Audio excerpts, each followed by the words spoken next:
right, and we are now live with Frag Logic number 71, and that is... There we go. Now we're good. Now we're good. All right. What's up? Can you change this to 71 hype. Kupo. 71 hype. Pot even. Who's all in here? Elite. What's up? I'm sure we'll get some more folks as the show goes on tonight. But, man. Colin. Woo! So much good news. So much good news. I am pretty excited about tonight, talking about tonight's show. For those of you new or unaware or returning guys, is Frag Logic episode 71. That's 71 E3 hype. Joined by Colin. I am Arctic. 71 weeks straight, man. That's a whole lot of weeks. Oh, yeah. So we normally start off, we do our weekend gaming, then we talk about a whole bunch of games and maybe some competitive stuff. But all of that is pretty much all E3 today. So weekend gaming stuff, I'm just going to just fly through these. I played Project Spark. Why? Because of the Galaxy's announcement. Multiplayer, too. Multiplayer Yes, supposed to and finally be multiplayer. coming. So I got back into Project Spark. I was playing on Xbox One. Built me a couple worlds, and I didn't want to save anything, so I erased them both. I also played Max, the Curse of the Brotherhood, which is the free game on as part of Xbox Live Gold free games, whatever. Right. I think the other one is Halo Spartan Assault, if I'm not mistaken. Yeah. And the mobile game I showed you guys last week, I'm still playing that, Brave Frontier. Now, I'm going to add, Colin, I did put some money into this, but it was not because I was forced to. It's because I was playing and I was like, man, this game is pretty fun. Here's some money for you guys. Let me support you. Because that's how I do. I'm one of those guys. So What'd you buy? there's only like one thing you can buy in there. It's like gems. Okay. What'd you spend the gems on? New characters. So you buy gems and then you use them for summons. So there was like a weekend, this past weekend, it was like rare summon weekend, get a chance to win like 4 and 5 star. And so I was like, okay, so I got I see. So it wasn't necessarily that you just spent out of goodwill. It was that you had an advertisement in front of you, and you're like, I guess I'll spend some money. well, I'd already bought the gems beforehand. I just bought the gems and I was like, I don't know what I'm going to use these for. And then this thing came around. I was like, oh, let me just buy some or use the gems on these summons. Okay.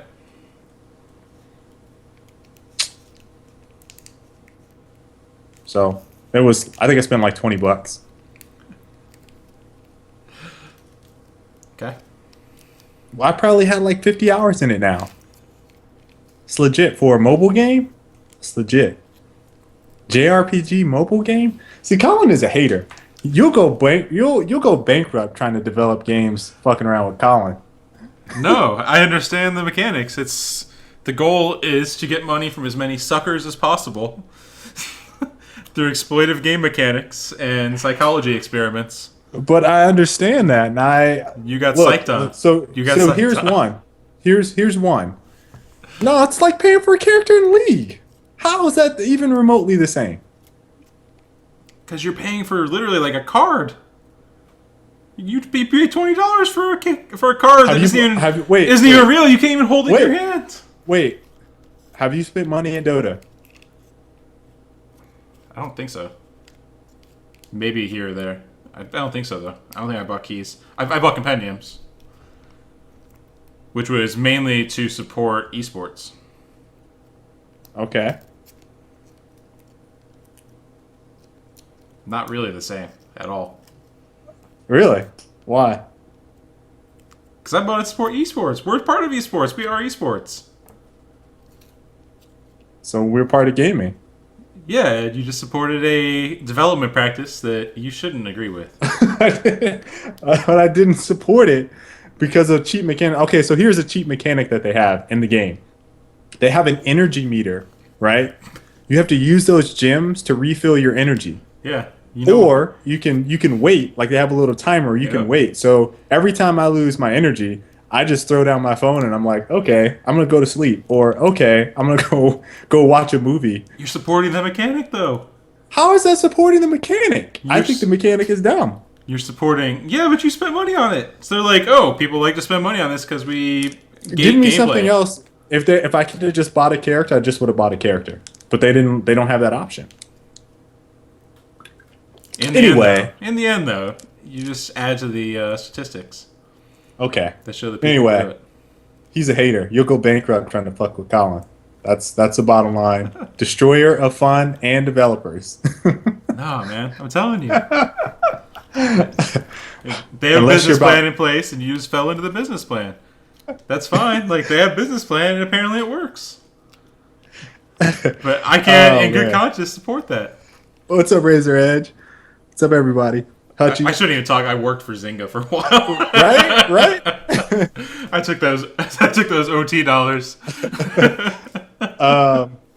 So yeah, other stuff with me, I just got my house. I'm renting. I'm renting, guys. I'm not buying. We wanted to rent for a little while before we decided if we are going to buy a house. But I got my place this past week, pretty much. Finished all the paperwork. Finished handing over all this money over to these people, and I'll probably do like a tour of the house here pretty soon. I do have some video right now, but it's more like it was like evidence type video, like, hell, this is all the stuff. This is what this house looks like before, and then when we leave, we'll get our deposit back, or maybe we won't. We'll see. But yeah, so the house is really nice. I think it's an area that will have some pretty good internet, so everything should be about the same for me, streaming wise. Nice. I'll see if I can run 2 lines again. I don't know if that'll be a thing. So in Skyllus we trust. Oh wow. Oh okay. So yeah, I can't wait to kind of show you guys that. Other than that, I mean, Epic. It's been fantastic. Nice. Rocking my Unreal Engine shirt. You want to see it? They have like 12 shirts. You can just cycle through them and always be wearing on real crap. I know. I got to get them all too. It's like Pokemon. Got to collect them all. So yeah, that's me this past like week. It's been house and a little bit of gaming. Yeah, I played a little bit of Dota, a little bit of Titanfall. Still been working on some like level design type stuff, grinding it out. I think that was it. And then obviously watched all the E3 stuff. And yeah, we can segue right into that probably. E3.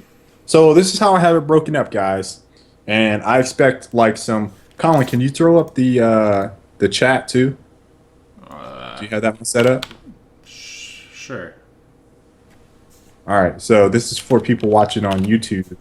Obviously, we can see the chat. But Yeah, let me see what so I can get. we want to try to let you guys. Like I want to get impressions from you guys on E3 so far. If you've seen stuff, we're going to be showing trailers and talking about some of the games, not all of them, but some of the games that we saw. But what I got first is notable E3 mentions. These are like games that I liked. They might or might not have a trailer. Colin, I don't know if you added some stuff to this list while we were watching. A little bit, not much. Okay. So I have some stuff that doesn't include trailers. Just going to talk through it real quick. Then I broke down each press conference, Microsoft, Sony's, and Nintendo's, with some stuff that I like from there. And those are most of the video stuff. I don't think we have any Nintendo videos because I'm boycotting that right now for my own personal reasons. So Well, for YouTube reasons. yeah. I am going to show Splatoon though because it looks fucking awesome. Okay. Colin convinced me to put Splatoon in there. So notable E3 mentions. First off, I got to mention this because I said if it happened, I was like going to be salty about making my purchase on this game. So, GTA 5 announced coming to Xbox One, PS4, and PC, Colin. And you know what I don't have?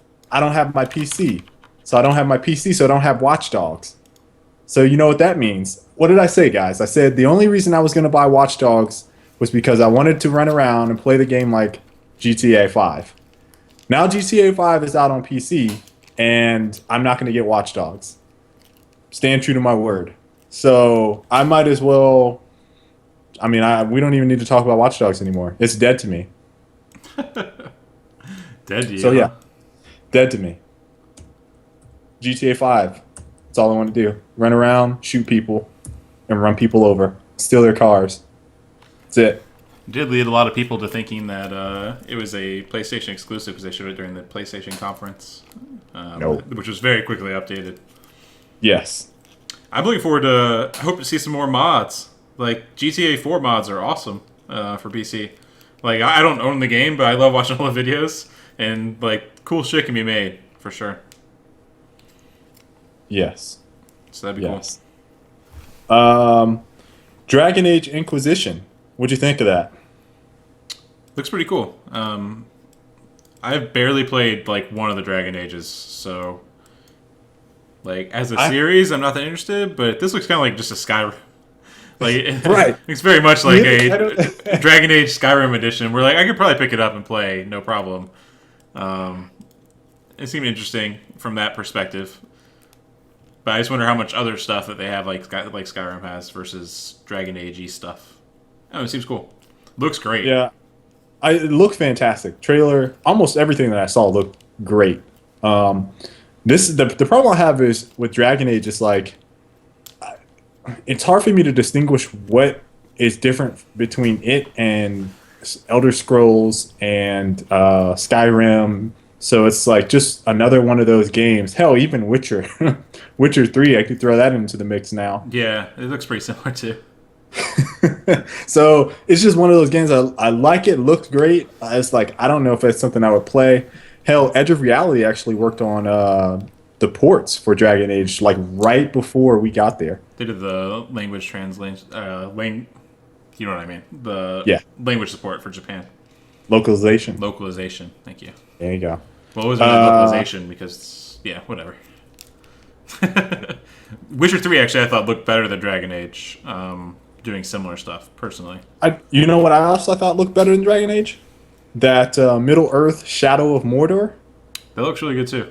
Did you see that? They're doing some interesting stuff, which I don't think falls under like the Skyrim umbrella, It- where they're doing like dynamic storyline type stuff, which could be pretty cool. Yeah, so I thought that was cool. The other thing that was a little different that I didn't see in either Dragon Age or Witcher 3 that was in the Shadow of Mordor was it looked like they had the fighting mechanics that were very similar to Batman. Yeah, Did you notice that? yeah. So Almost ripped right straight from. I Batman. mean, that's the we had a couple people that were watching it and they were like, "That's Batman right there." So, and I think even someone that mentioned it that was interviewing them beforehand said, "Oh, it's like what did he say? It's like Batman meets Lord of the Rings." I think that was a quote in the interview that was on day one, right before the show started. It was Microsoft's press conference.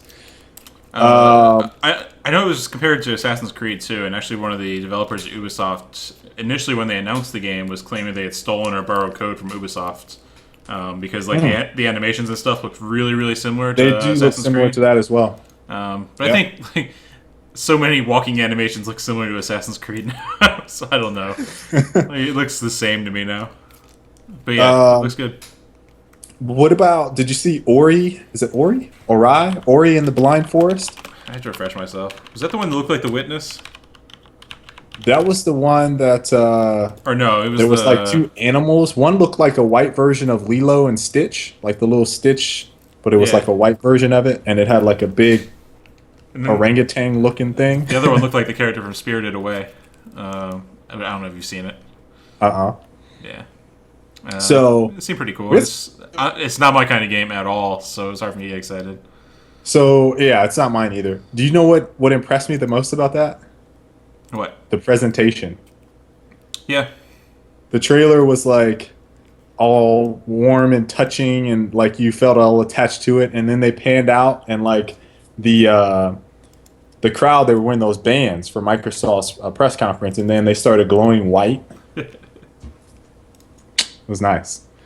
Um, so I don't know if I have this in here twice. As you guys can notice, we're all over the place with these games. It's just a mind dump of games.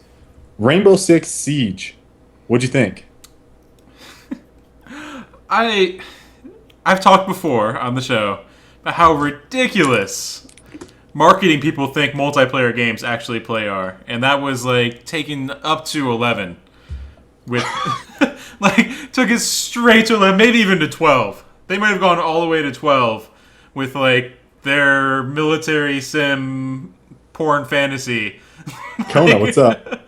They're like talking like a military group, but also like a group of gamers that just like are playing casually and shit, but also competitive. Like the commentary is just all over the place through this, and of course it opens with this is footage from an actual multiplayer match.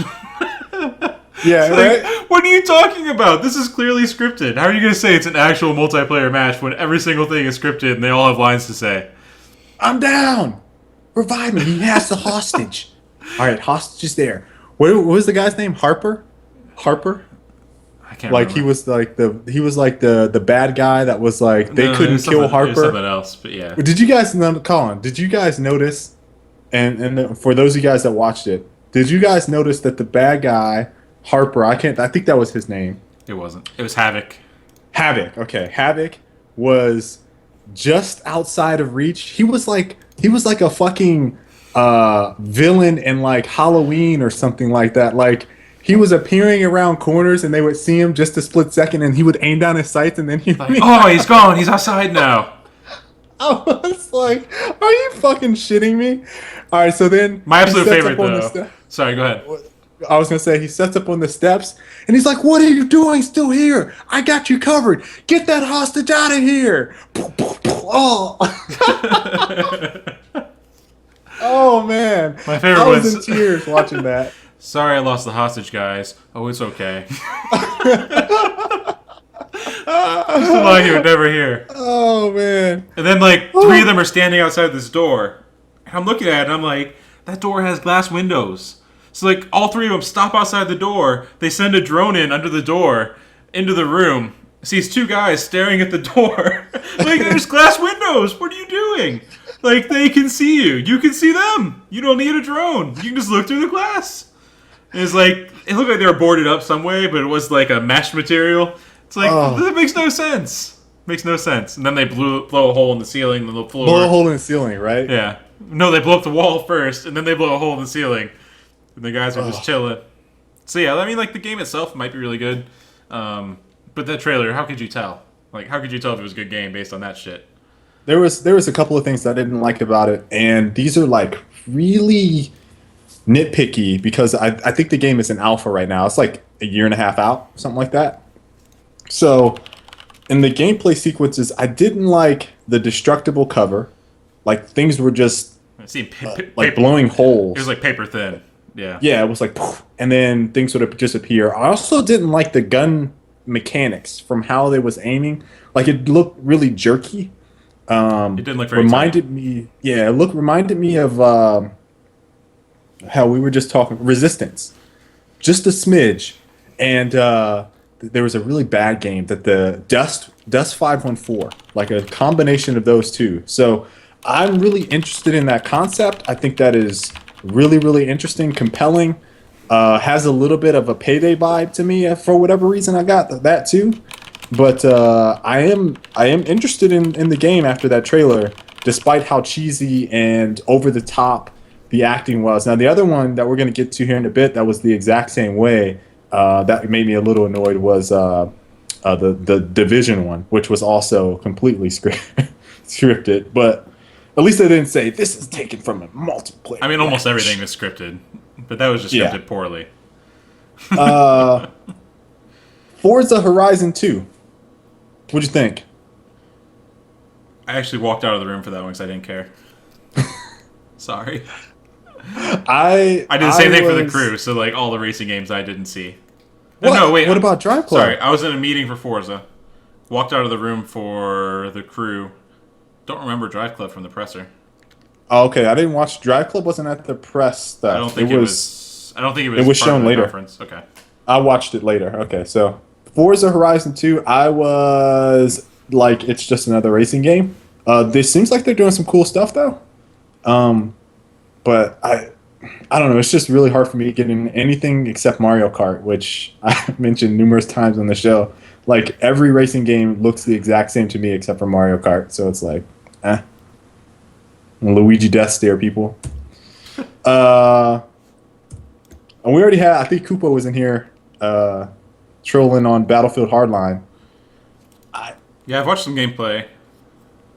I just it looks like It looks like it was done by a mod team of 20 and not a major studio. Like, that's the impression I get. And obviously the campaign was probably the focus here because they wanted to do an actual good Battlefield campaign at a studio which actually does single-player campaigns well in Visceral. But the multiplayer just looks like a... I don't even want to say a bad mod, just a mod. It looks like a mod for Battlefield 4. yeah. I can't rally behind this like and be legitimately excited for it. I think it's a cool concept. I would rather see this live as an independent game that is a little bit more fleshed out than this. That's just my personal takeaway. But I mean, the concept is very I won't say original, very intriguing. I think is what I'm going for me personally. It's something that I would be interested in playing, but I need a new experience that is not going to feel like me just hopping into Battlefield. You know what I'm saying? Right. Keandre, I don't see it picking up anyone who isn't a fan of Battlefield already. Like, I'd be surprised if other people went on board.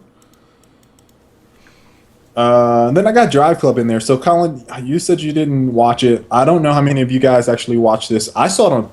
Did I see it on Twitch or PlayStation? I think I saw it on PlayStation's website on their blog during their live stream, which they're streaming on Twitch and Ustream, by the way. I don't know if you caught that.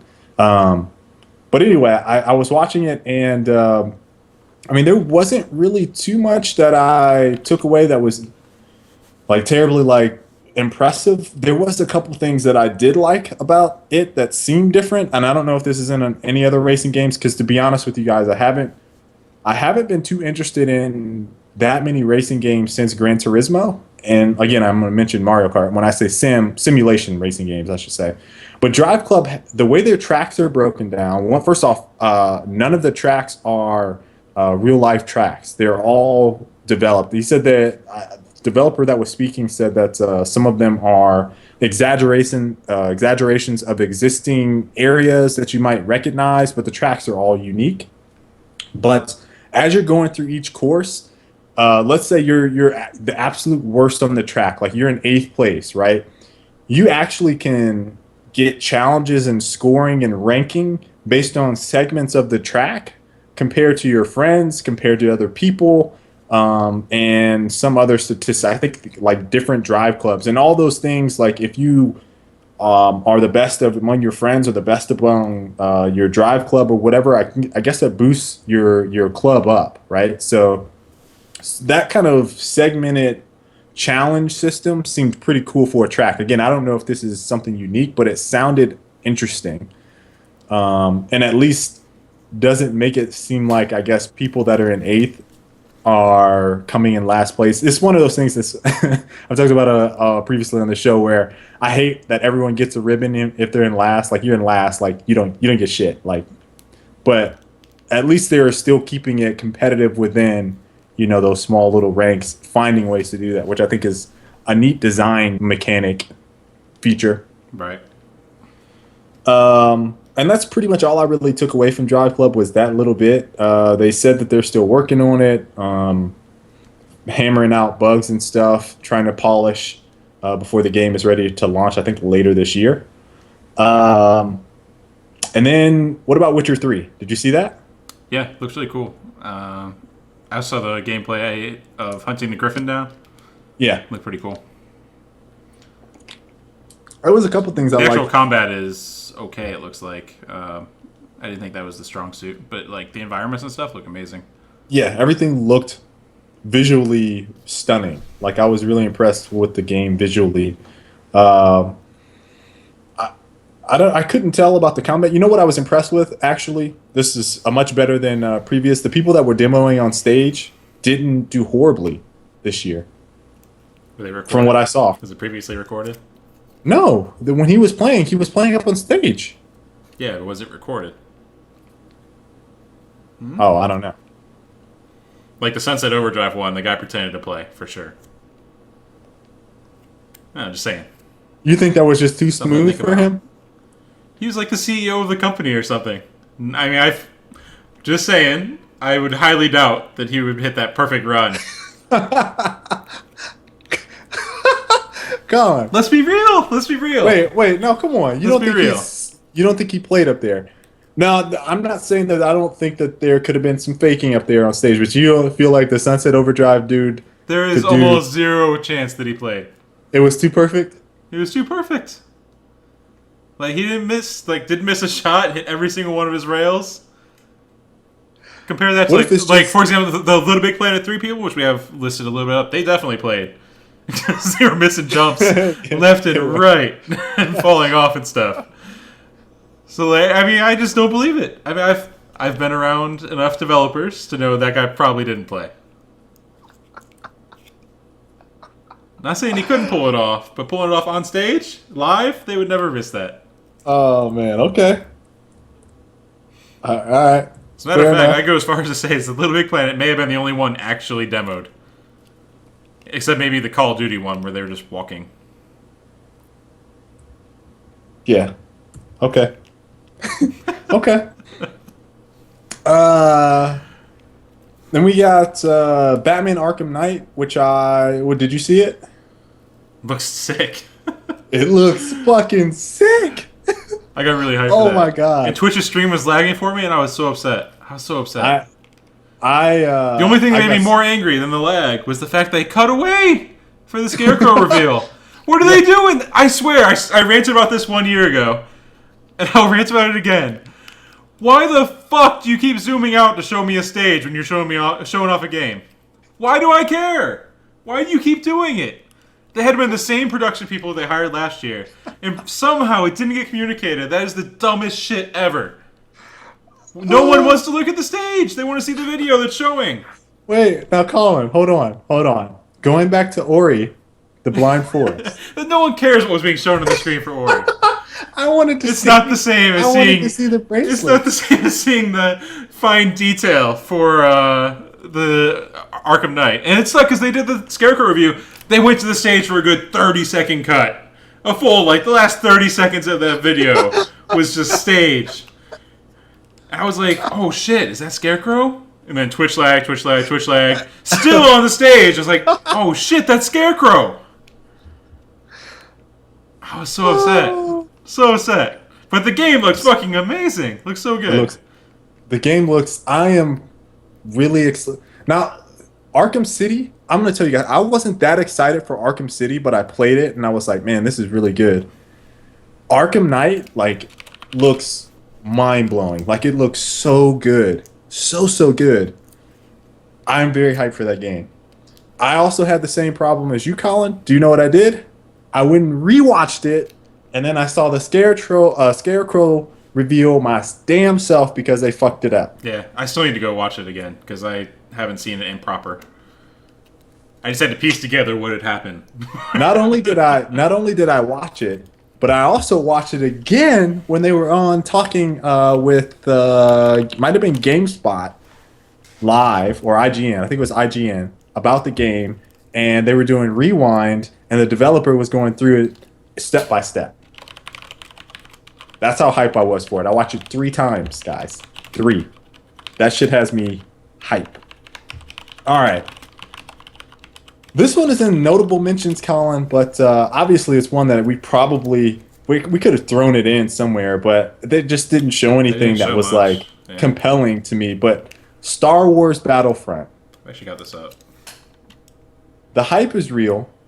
I think you guys are excited about it. This is one I kind of want to just a little bit of chat, look at the chat a little bit, but I thought that the whole emotion trailer was a little cheesy. We went to real locations. They showed the dude in the snow, Yeah. Reaching up. I wasn't all into that, but the little bit of the snippets of gameplay that we saw, or what could potentially be gameplay, was amazing. Looked pretty Like, cool. I cannot wait to fucking play this game. I cannot wait to play Star Wars Battlefront. I hope you guys are excited as I am. They had the TIE Fighter. Did they show TIE Fighter? I What they don't know. show? I mean, they had They showed they had the AT-ATs. the TIE Walkers. Yeah, Yeah. And then they had the bikes. the bikes. In whatever planet. I never remember that fucking planet. It's Endor, right? Endor. Yeah. You win. Looks sick. Were you playing the video? Yeah. Oh, okay. Just finished. Yeah. Oh, guys, that game. I can't wait. Spring 2015. Beta? Probably. It says I think so. See more Spring 2015. I guess that could also just be like a PAX trailer. Maybe, but that would be a long time to have nothing. Yeah. Let me take that back. They didn't show anything for a year, so I guess not. They could do the same thing as like the hardline treatment where it's like next spring or next E3 beta. What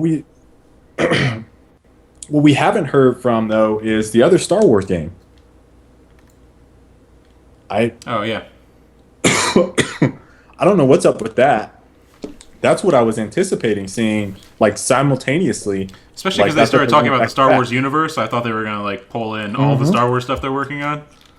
Yeah, EA didn't do that at all. So I was like really, really surprised by that. But Battlefront, though, I think my only concern, which is why I wanted to see a beta, would be network stuff. Pretty much it. They should have. Hopefully, it doesn't have all the crash issues.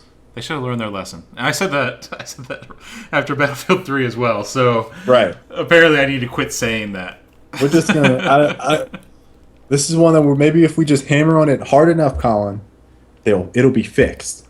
Because that's how the show works. Matter of fact, tomorrow they'll announce that Battlefront Network has been fixed. Don't worry, guys. Let me see. Kupo says this is one game you can't wait for. Sony conference was disappointing. Who cares if they don't show gameplay?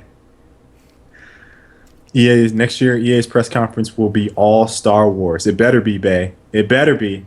Yeah, I can see them swinging for the fences next year. When does the movie come out? When is that set to release? Probably next year, right? Probably next year. So that'd be right because they're shooting for it now. Right in time for a ridiculous amount of Star Wars shit. Yep. They're gonna go all out with toys and all that stuff too. I'll play Battlefront with bots all day and be happy. It's Battlefront. I think I agree. They show wireframe and untextured stuff for Criterion's game. Yeah, the extreme sports thing. You mean Burnout Paradise without cars? Kind of. I mean, it's like skydiving and stuff too. All I saw was the glider, the human glider. Woo! I'm gonna hop off a mountain and just fly around. That's all I want to do. Seems like that's kind of the point. Is that you just go do extreme sports stuff. I'm gonna be a squirrel. Just go jump off buildings and things. Hey, if I can't take a shuttle into space and then do a skydive from it, then it's just not even worth it. The Red Bull. Yeah. I'm gonna break the Red Bull. Yeah, if I can't break Was the it Red the Bull sound record- barrier? Sound barrier. Yeah, if I can't do that, then it's not worth it. They need to. Yeah, they should definitely have that. That's not in there. That would be disappointing. Won't be true life. Yep. Already mentioned Middle Earth: Shadow of Mordor. Yep. Little Big Planet 3 is what I skipped over. Yeah. Well, you've already mentioned your thoughts on it. They fucked up there. Well, I mean, it was. I won't say they fucked it up. I mean, it's Little Big Planet. So that's what you'd expect, right? Like you expect like goofing around and being like, "Oh, sorry." Yeah. And, you know, like it. From that end, it played fine. I'm kind of curious. Like the big pitch was the depth to the levels now, and then also the new characters that are like a puzzle game. Right. I kind of wonder how much those will add in the end, having those different types of sack things. What's it? Or sack people. They're sacks. Sacks? Yeah. Yeah, sack boy.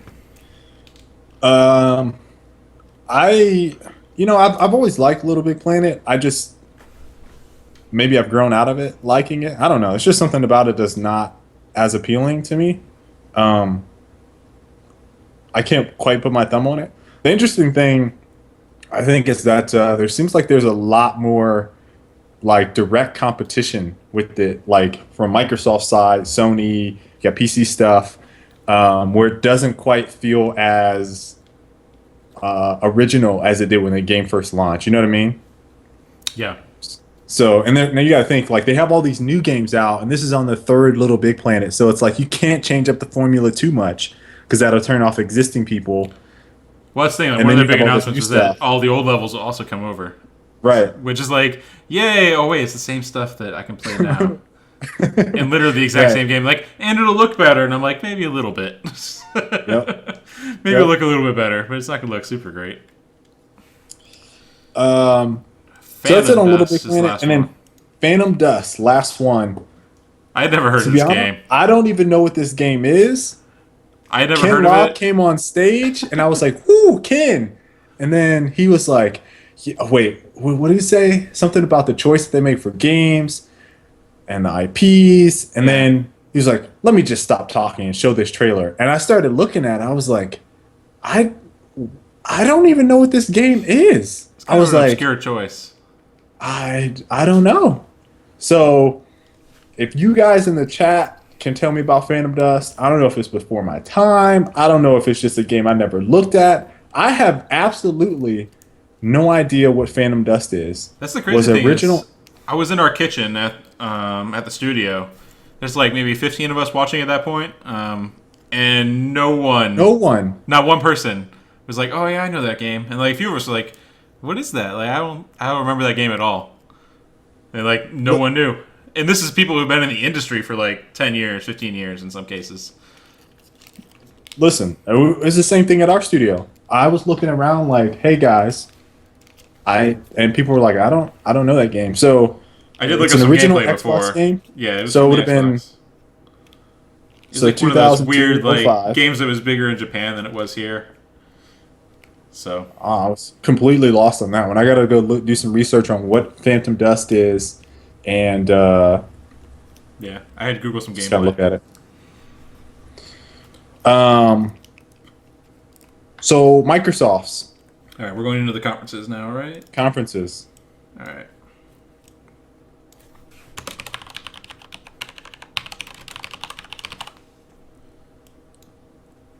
Microsoft brought out the games. They did.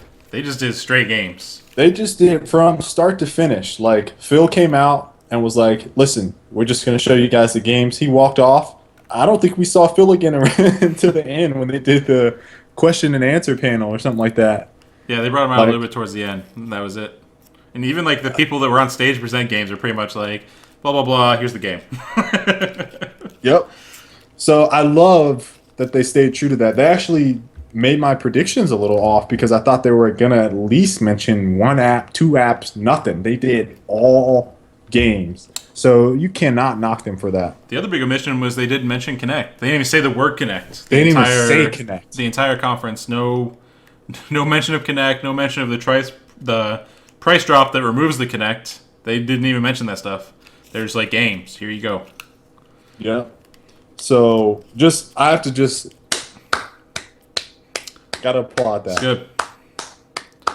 So I don't know if you guys got hype about that, but I don't. It wasn't something I got hype about. It's just something I appreciated because last year was very annoying, and there was the pre-event that they did in May, and then E3 itself, very very annoying as a gamer because they didn't talk about games enough. Call of Duty Advanced Warfighter was the first game that they brought out, I think. Yeah, let me see if I've got the gameplay up. I think I do.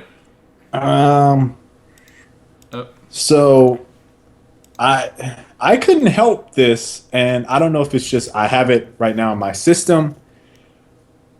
I don't know if this is like a trend that's coming back. We talked about it before, but this game was fucking Titanfall.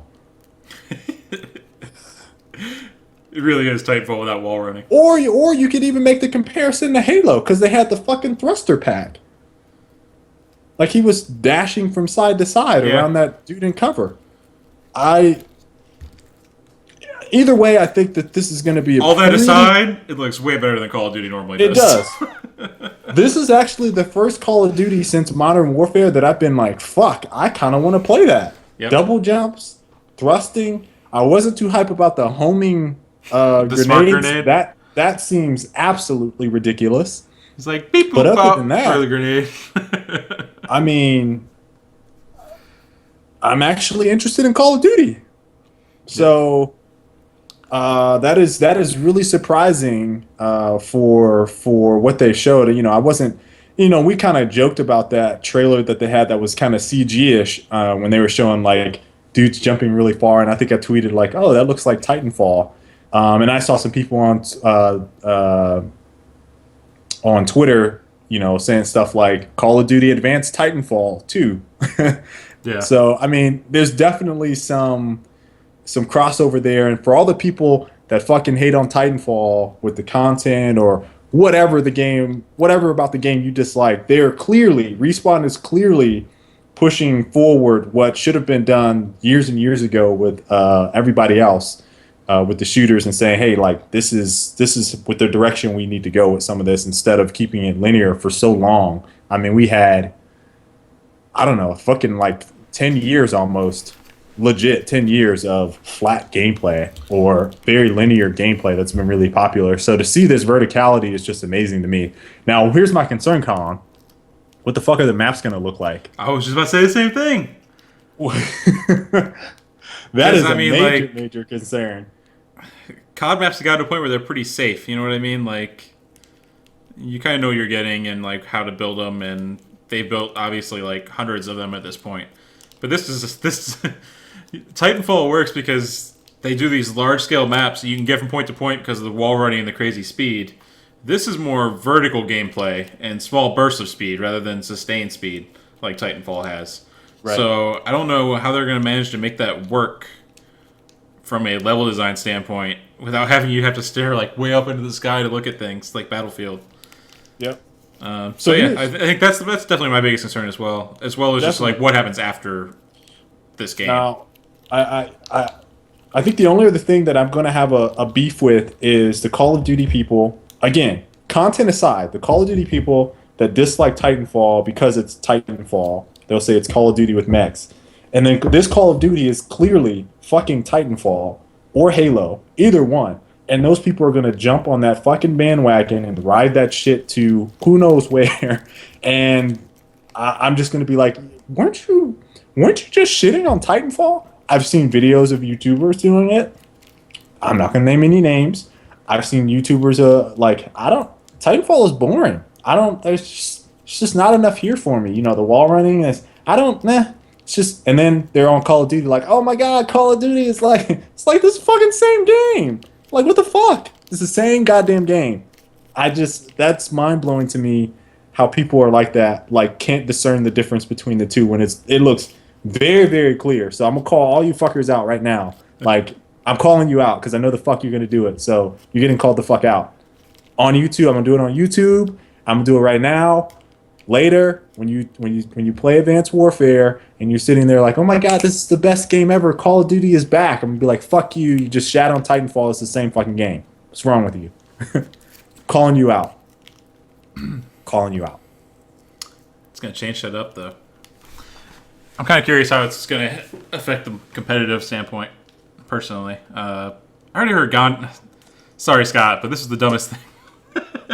I heard Gandhi. He was like, yeah, you have these scenarios where you're like watching the side and someone's going to jump over the cover that you're standing behind and shoot you in the back.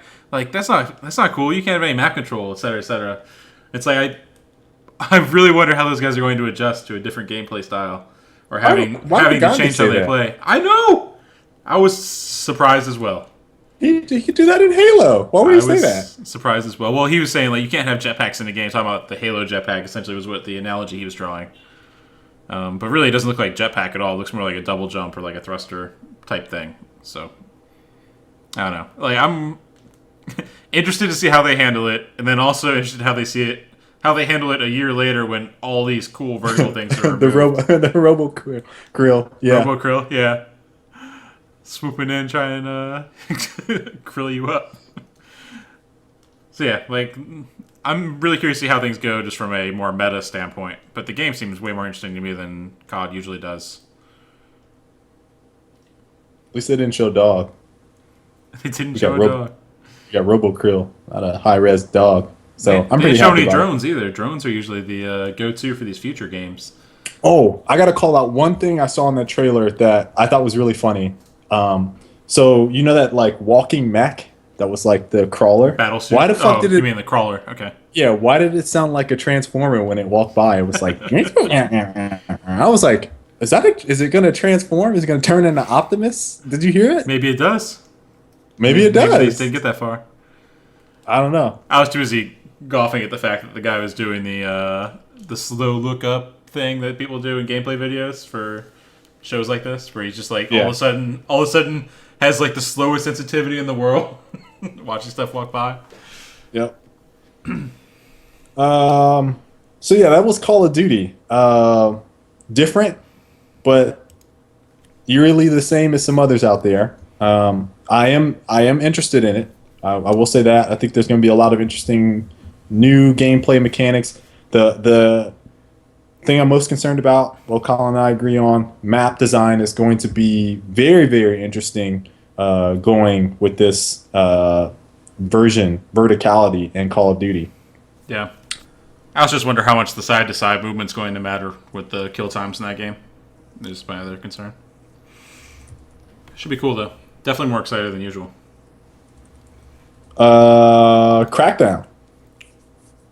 This was it was a very stylized trailer.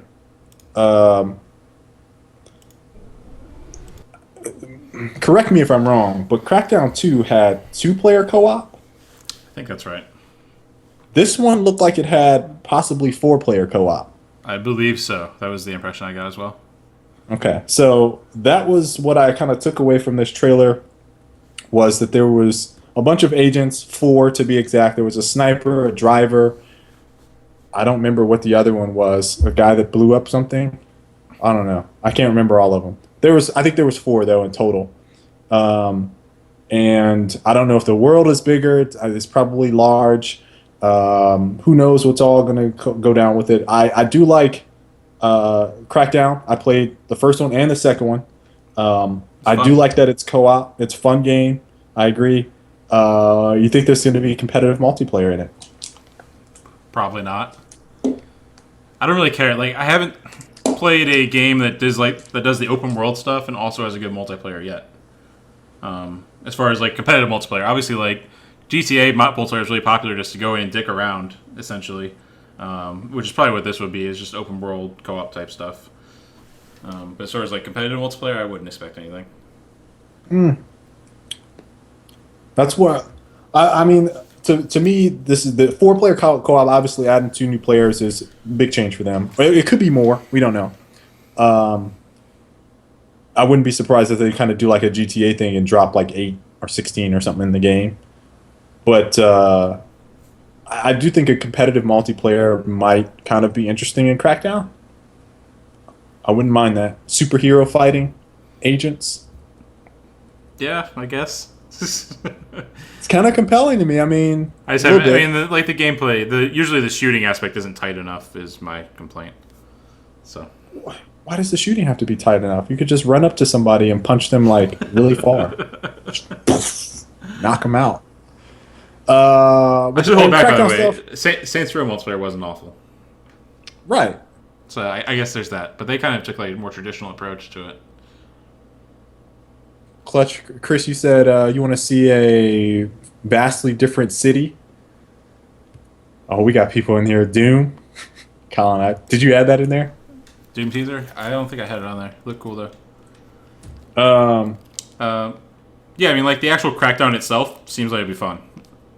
It does suck that like, it's probably just going to be in the city, and you won't get the crazy like variation like Grand Theft Auto has, for example, between regions. But they can also just do the large scale stuff real cool, especially if the buildings are actually destructible, like in the CGI trailer.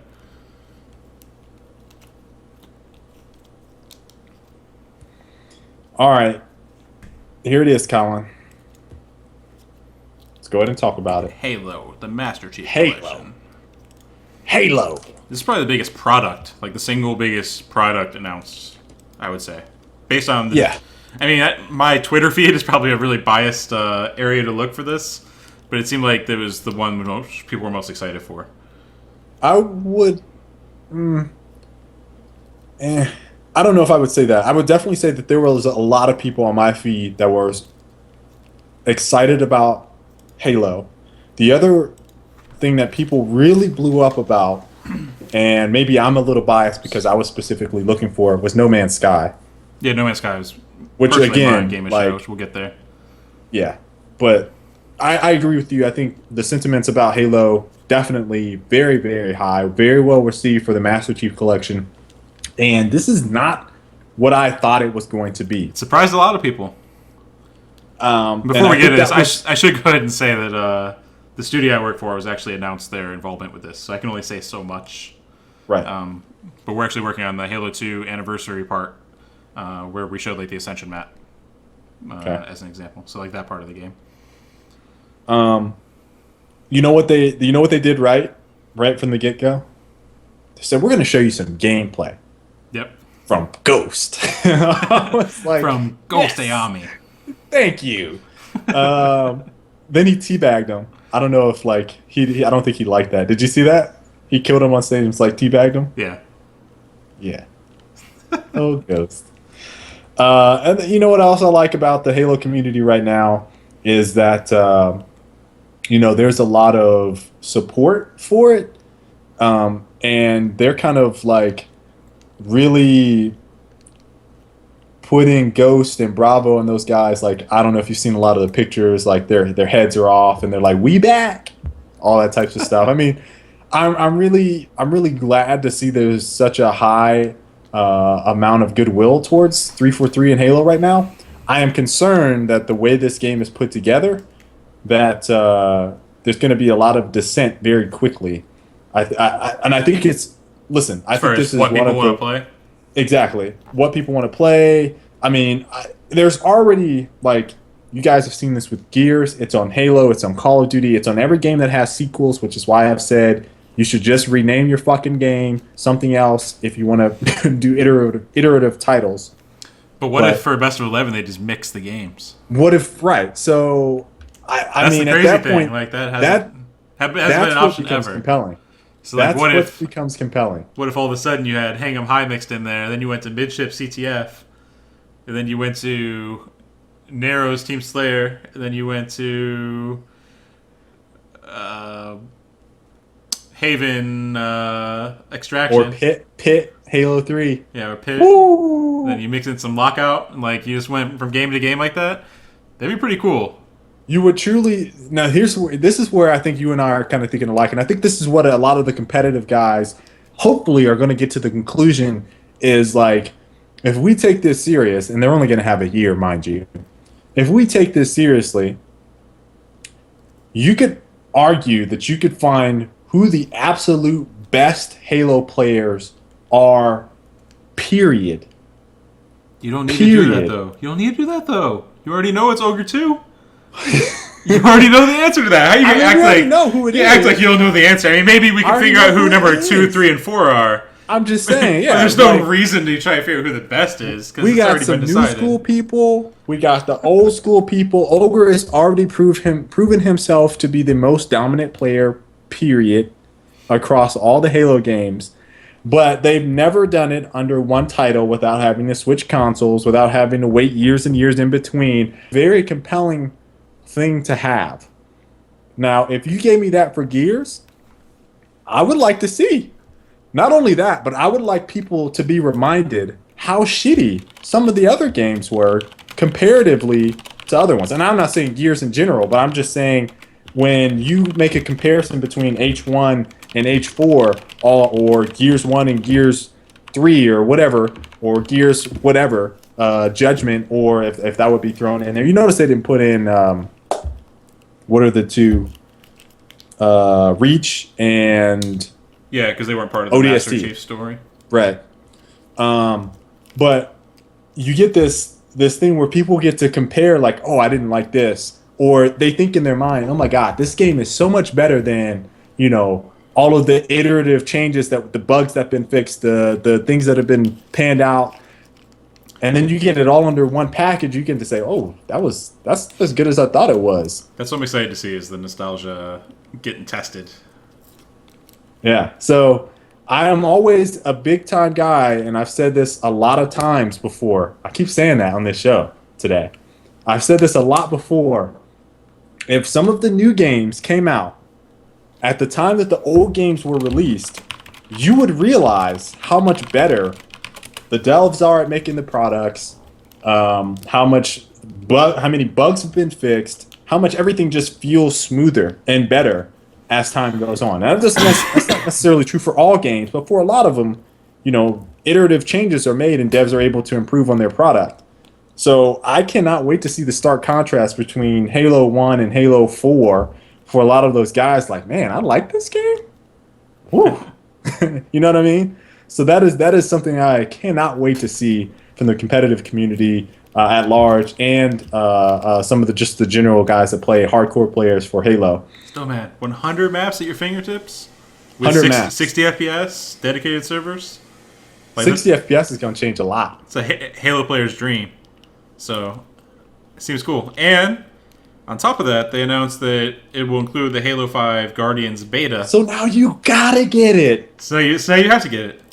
You have no choice but to get it. Show that video. I was actually really impressed by this. Specifically, this little detail at the beginning with the monitors, the little projection screens. Did you see that? Or did you catch that? Right here at the very start, where it shows the red team and the blue team and the countdown timer in the middle. That's very Unreal looking.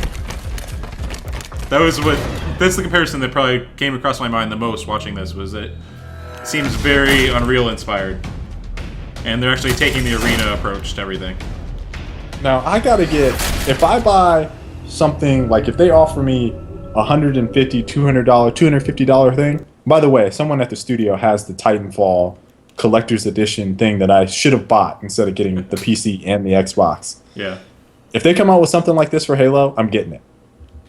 Period. I'm getting it. I just want another game that has one of those cool metal cases like Halo 2 had. That's all you've been talking. You talked about that last time. I missed my metal case. That was the sickest shit. It scratches up the disc. It doesn't matter. That was the sickest shit. It's pretty sick. But yeah, like, you have to buy it because of the beta. So yeah. That's December 17th to 20th, or December 17th to July or January set. It's the end of December into January. Fuck dates. I don't do marketing. I can't wait. They did it at a perfect time too. How perfect is this? Christmas break. Everyone's gonna be on Christmas break. People are gonna be off. Yeah. Tons of people are gonna be playing. Oh my god. I think it's actually the 27th. I just watched the video and I wasn't paying attention. But yeah, so it's right after Christmas. The teaser made it seem like they're finally turning Halo into a sport.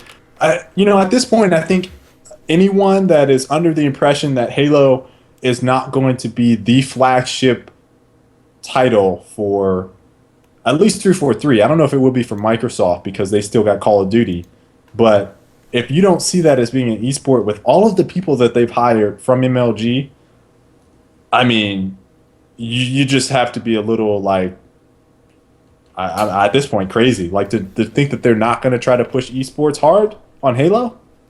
They just got too many people there. Yeah, just too many. My personal hope is that they tie it in so like Halo and Gears end up being like their side-by-side twin games to push for esports. It'd be pretty cool. Yeah. But Halo, I think, is a shoo-in at this point based on who they've hired. Just going strictly off that. Whew. I'm pretty hyped. Yeah, like I said, I thought that was the biggest announcement. And a lot of people were just expecting Halo 2 Anniversary maybe in the same vein as what they did for Halo 1. But they just came out swinging. I'm going to 3-shot pistol some heads off. Woo! And Ascension was pretty beautiful. It was. Some good people worked on that.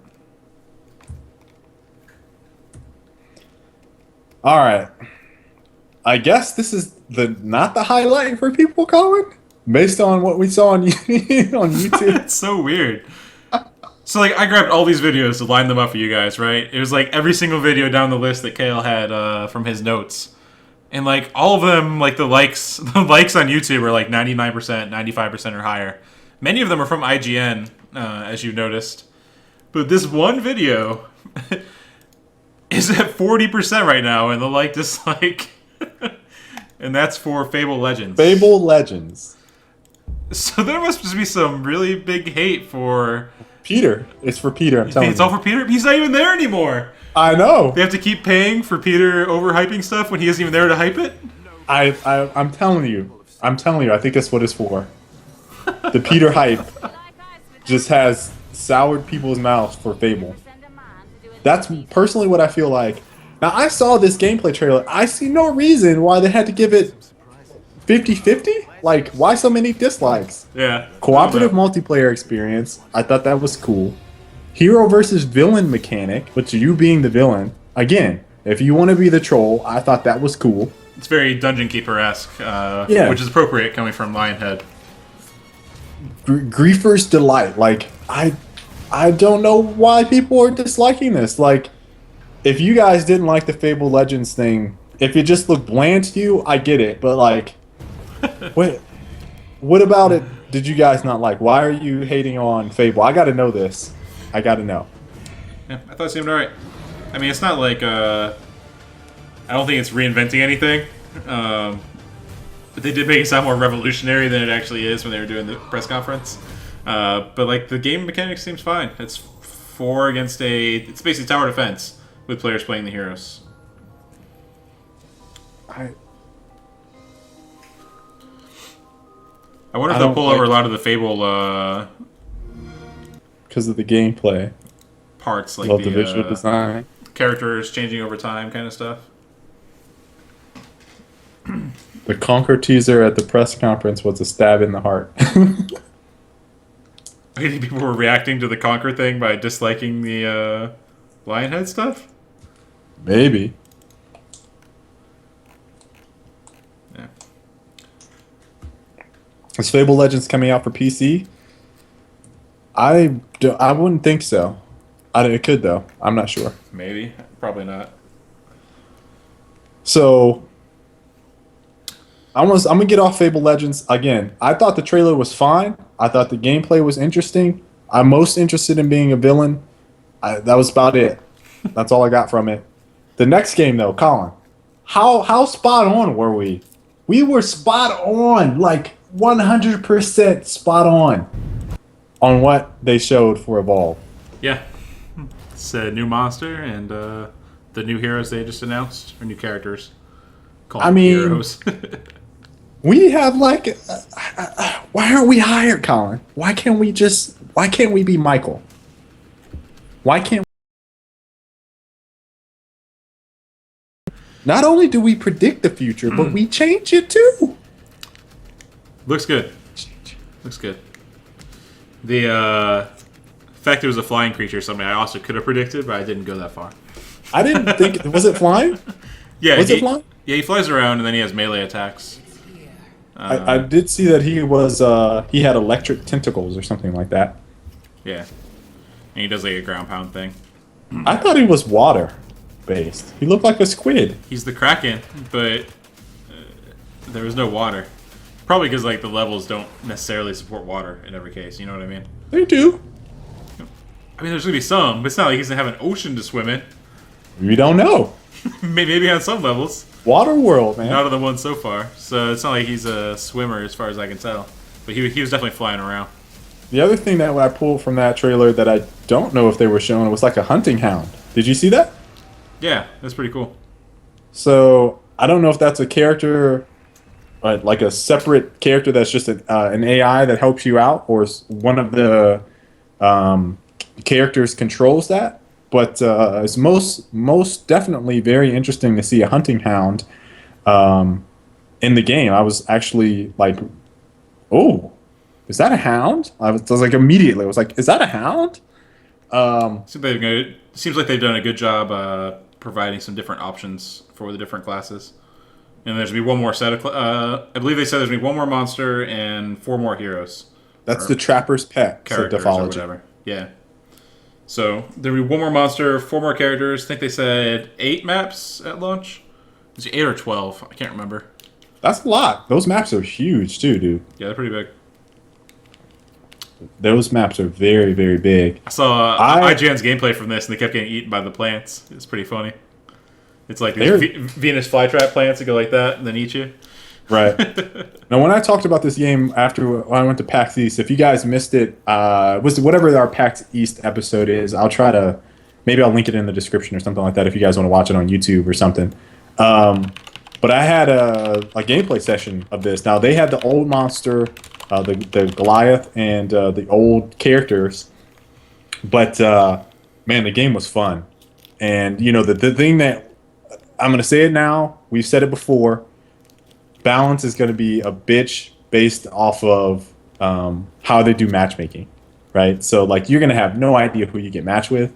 And I'm going to tell you guys, like, I played against basically 4 guys that didn't play games with each other regularly. So they didn't know, you know, who was going to do what. They didn't know how to react.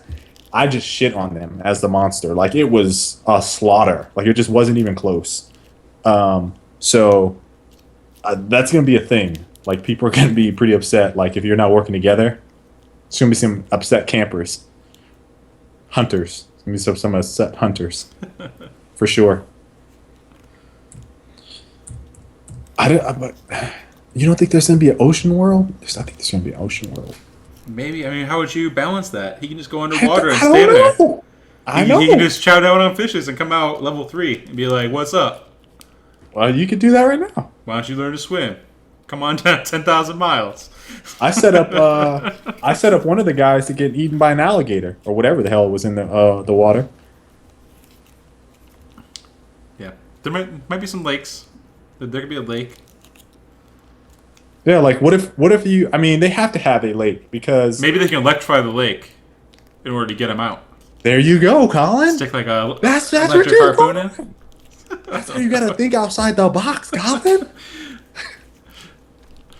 But he flies, so he'd be the underwater flying dude who can also ground pound like the Goliath. That's what I'm talking about. She says, just watch the stream last night. People were saying the medic was OP. Ban. Medic OP ban.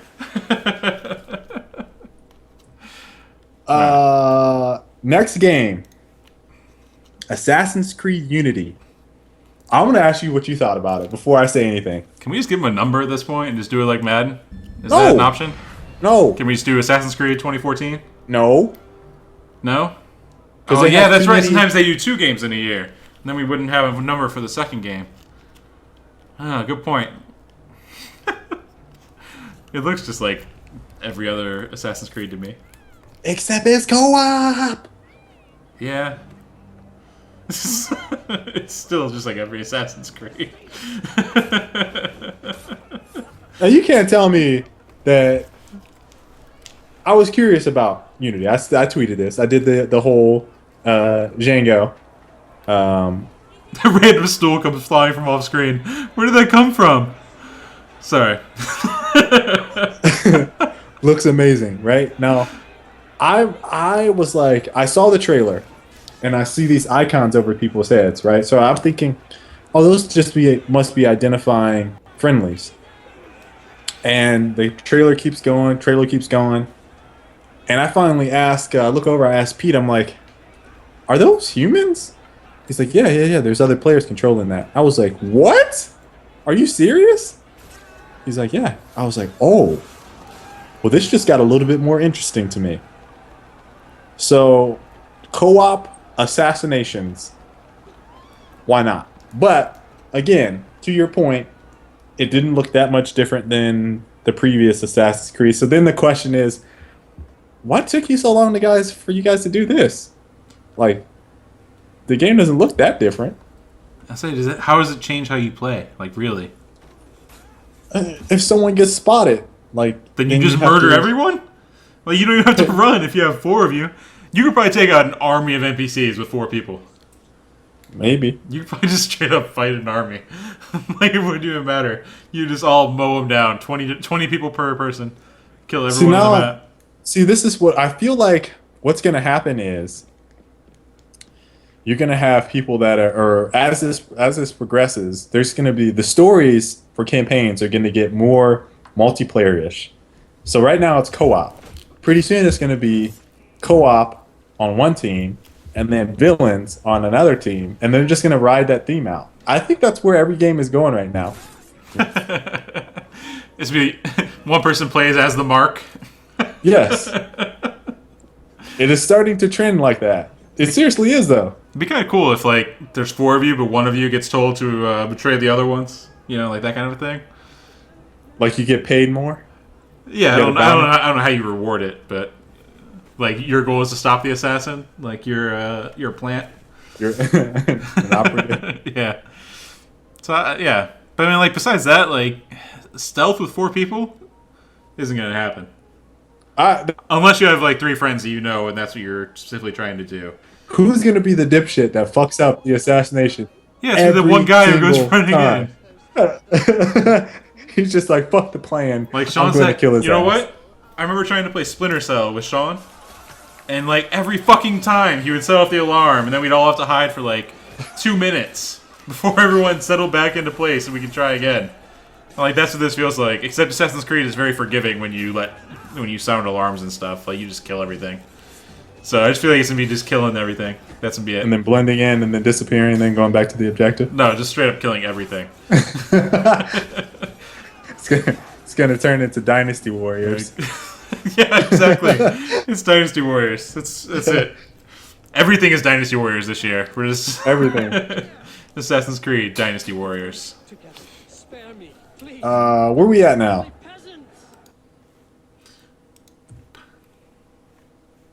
Oh shit! I cut off before they threw him off. Sorry, guys.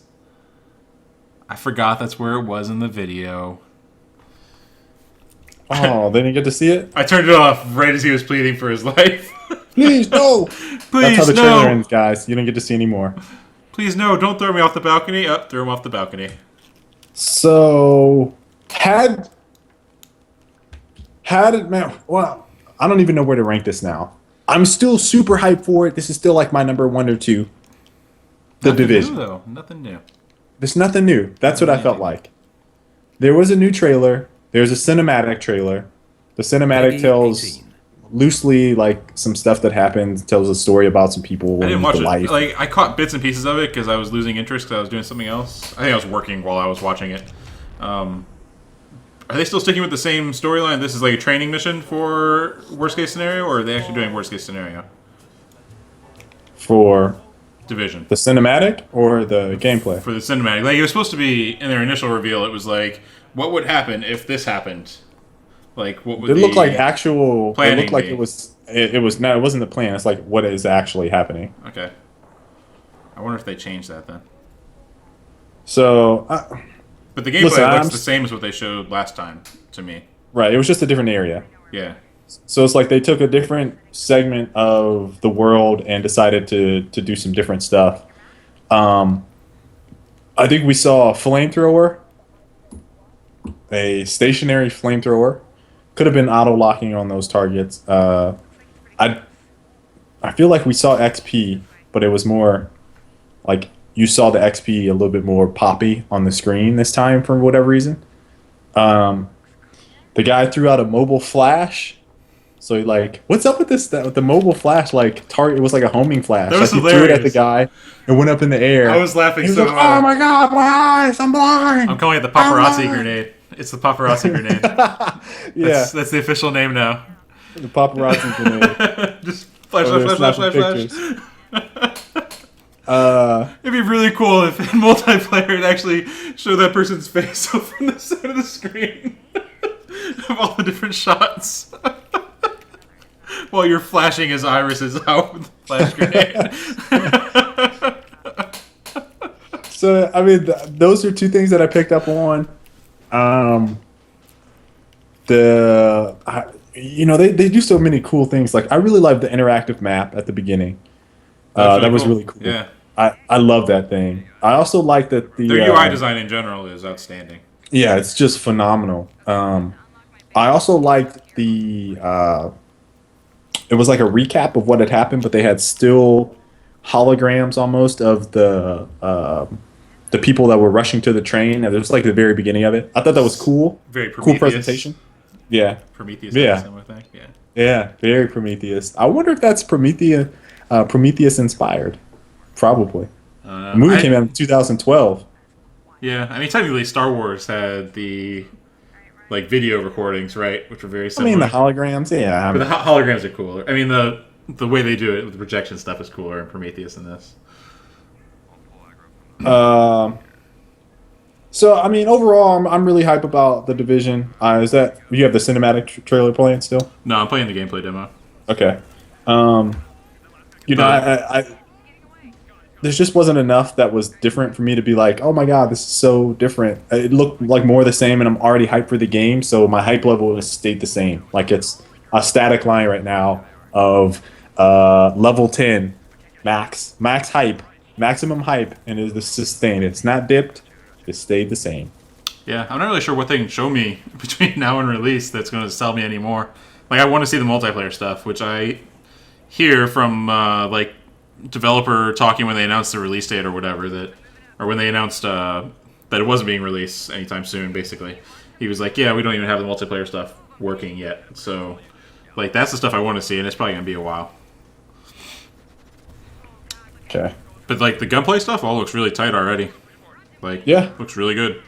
looks much better than Siege. But it's one of those things where like they can't show like any crazy story stuff, like story driven stuff, because essentially the players are just living out in the world. You know what I mean? Right. Like, there's not going to be like crazy boss battles or anything. The guy in the video today was as close to a boss as you'll get, I believe. Although in the cinematic they made the guy in the trash. I don't know if you got to that or if anybody saw the cinematic. If you haven't seen it, I'm sorry. The end of the cinematic, it seemed like they were like presenting a boss battle because like this dude was getting bullied. I don't know. They might have getting killed, robbed. I don't know what he was doing. And then the main character comes and saves him. And then those guys are like looking. They see it's like they were looking up. Like they're like this. Oh my god! And then a trash truck comes rolling by, like a dump truck, literally, comes rolling by, and there's like this dude walking that has like a flame thrower. So he's like flamethrowing, and was like, why were they looking up in the sky like it was Godzilla? So Now that would get me more interested. If all of a sudden they're like, "Oh yeah, and we have Godzilla," mic drop. I'd be like, "Holy shit! I did not see that coming." That was not expected. so I mean, yeah, I liked everything about the division already. So it's not more they can do for me. Is that gameplay trailer over? Yeah. All right. Moving Moving on. on. To Sunset Overdrive. I'm gonna let you. What did you think? Is this the killer IP for Microsoft this year? They had probably the coolest cinematics of the show, I think. Both with like the fake war thing, where Yeah. the guy was behind the cover. Like that was very funny, and everyone at the studio was laughing as they were going through.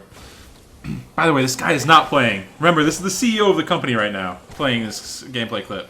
Just keep that in mind. Keep that in mind. Anyways, seems really cool. They announced 8-player co-op MP as well, called Chaos Mode or something like that. The way they said it gives me the impression that that is the multiplayer. That was the impression I got. I haven't seen anyone confirm it the other way around yet. But like they even said that you'll access it through the single player, so you'll actually go into like a phone booth in the map and you'll take a picture of yourself, and then it'll go into like a little character creation type thing, so you can edit your stuff, and then you can go into the mode. And then whatever you earn in the mode or whatever you spend in the mode is also part of your single player stuff. So it's basically like you can spend to it's like a horde tower defense type game. Right. So like if that's the only multiplayer, I'm kind of disappointed from that regard. Because then it turns into a much more inventive, cool Dead Rising game versus something which I was hoping would reinvigorate the multiplayer side of things as well. So that's my personal take. The style is really cool. Like that's the thing which sticks out, I think, immediately is the stylized nature of it.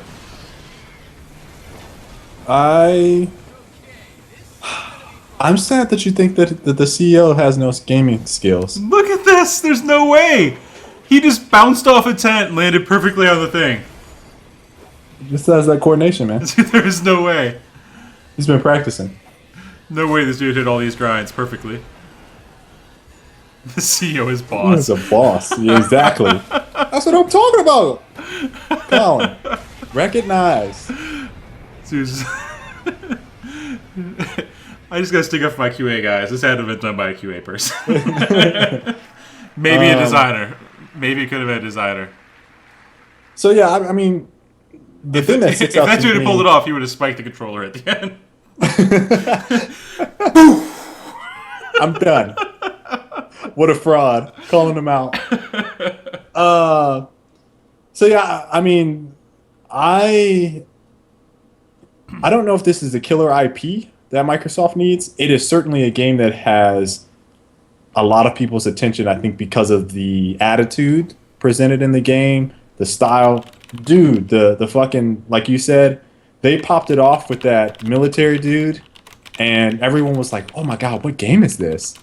And then the dude comes busting through the door, like, oh, it's Sunset Overdrive. Oh, I get this. Totally hilarious. Like, it was great. Spot on with, like, the style that they're really going for. Insomniac has just nailed it, I think, with the attitude of the game. And that I definitely feel like that is, if anything, going to propel them a lot more than if they came in kind of like, this is our game.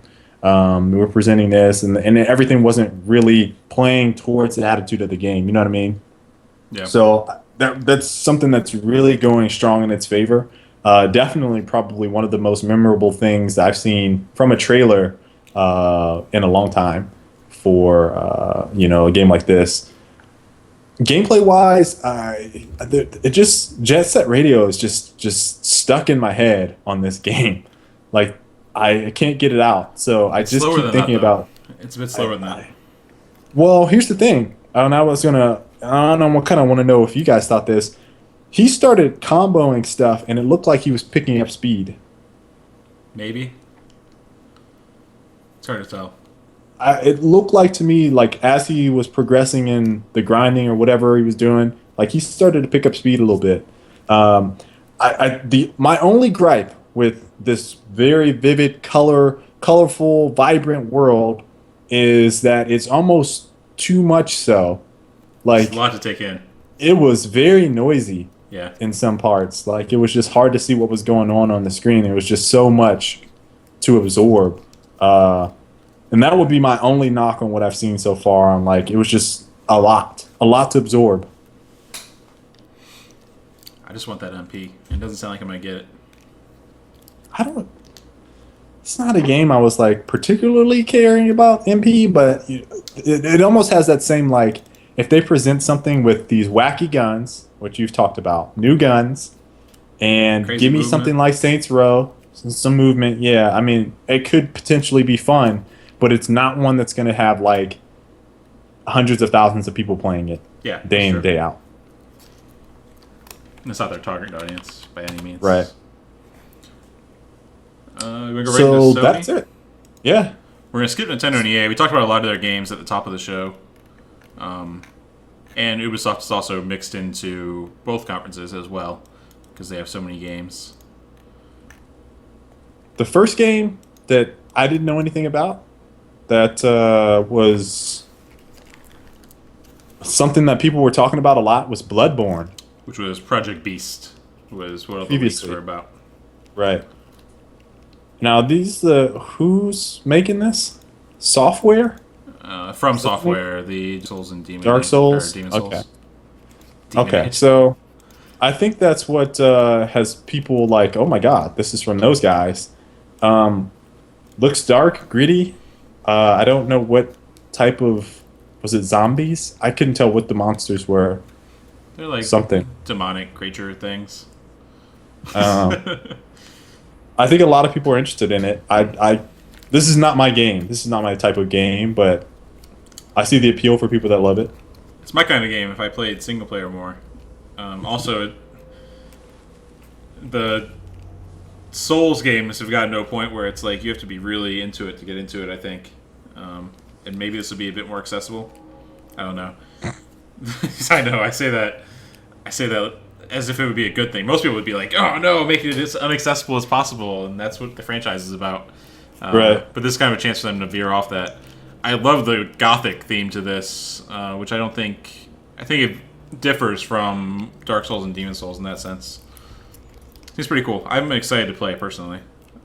And Bloodborne I is wasn't really Demon in other Souls' cases. spiritual successor. They have confirmed. That's from Hall of Fame. Spiritual successor, yeah.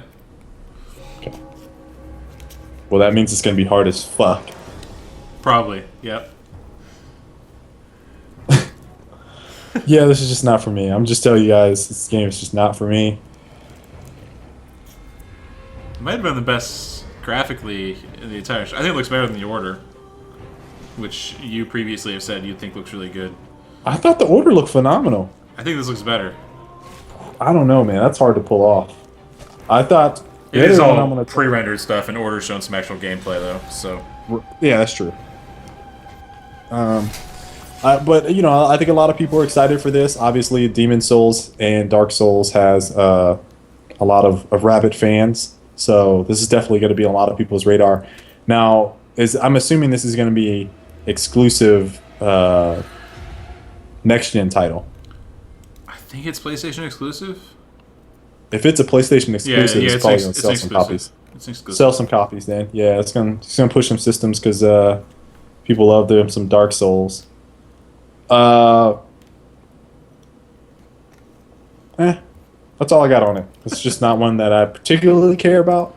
But yeah, I got you guys. Now, my fucking game of the show. My fucking game of the show. No Man's Sky. Oh wait, I need to actually pause the other one. Game of the show. I will say, I was watching the thing, and I was like, oh, they're doing the same thing they did for the VGAs. Because it was like the same kind of opening minute of the game. And I was like, oh, okay, they're just showing the same thing, but they kind of fleshed stuff out. They added some monsters and stuff, et cetera, et cetera. And it was like, oh shit, they're going the next level as well by flying into space, flying onto another surface. They did the dogfight, and then they flew off again. And he's like, okay, so now you guys are starting to mix it all up. Bring it all together, essentially. Game of the fucking show. There's several reasons why, most important of which I need to mention right now. I am a backer. I have nothing against them. They're fucking doing what, $44 million. $44 million has been promised. And they are an indie studio with no funding whatsoever. They're doing the same thing, damn near, if you read, that they're attempting to do with almost no funding. And 4 people, I think they had initially. Now, if you guys don't look at this game and say, God damn, that is a fucking technical accomplishment, then I have, like, you have no appreciation, I think, for games at this point. Like, 4-man fucking team. 4 people started.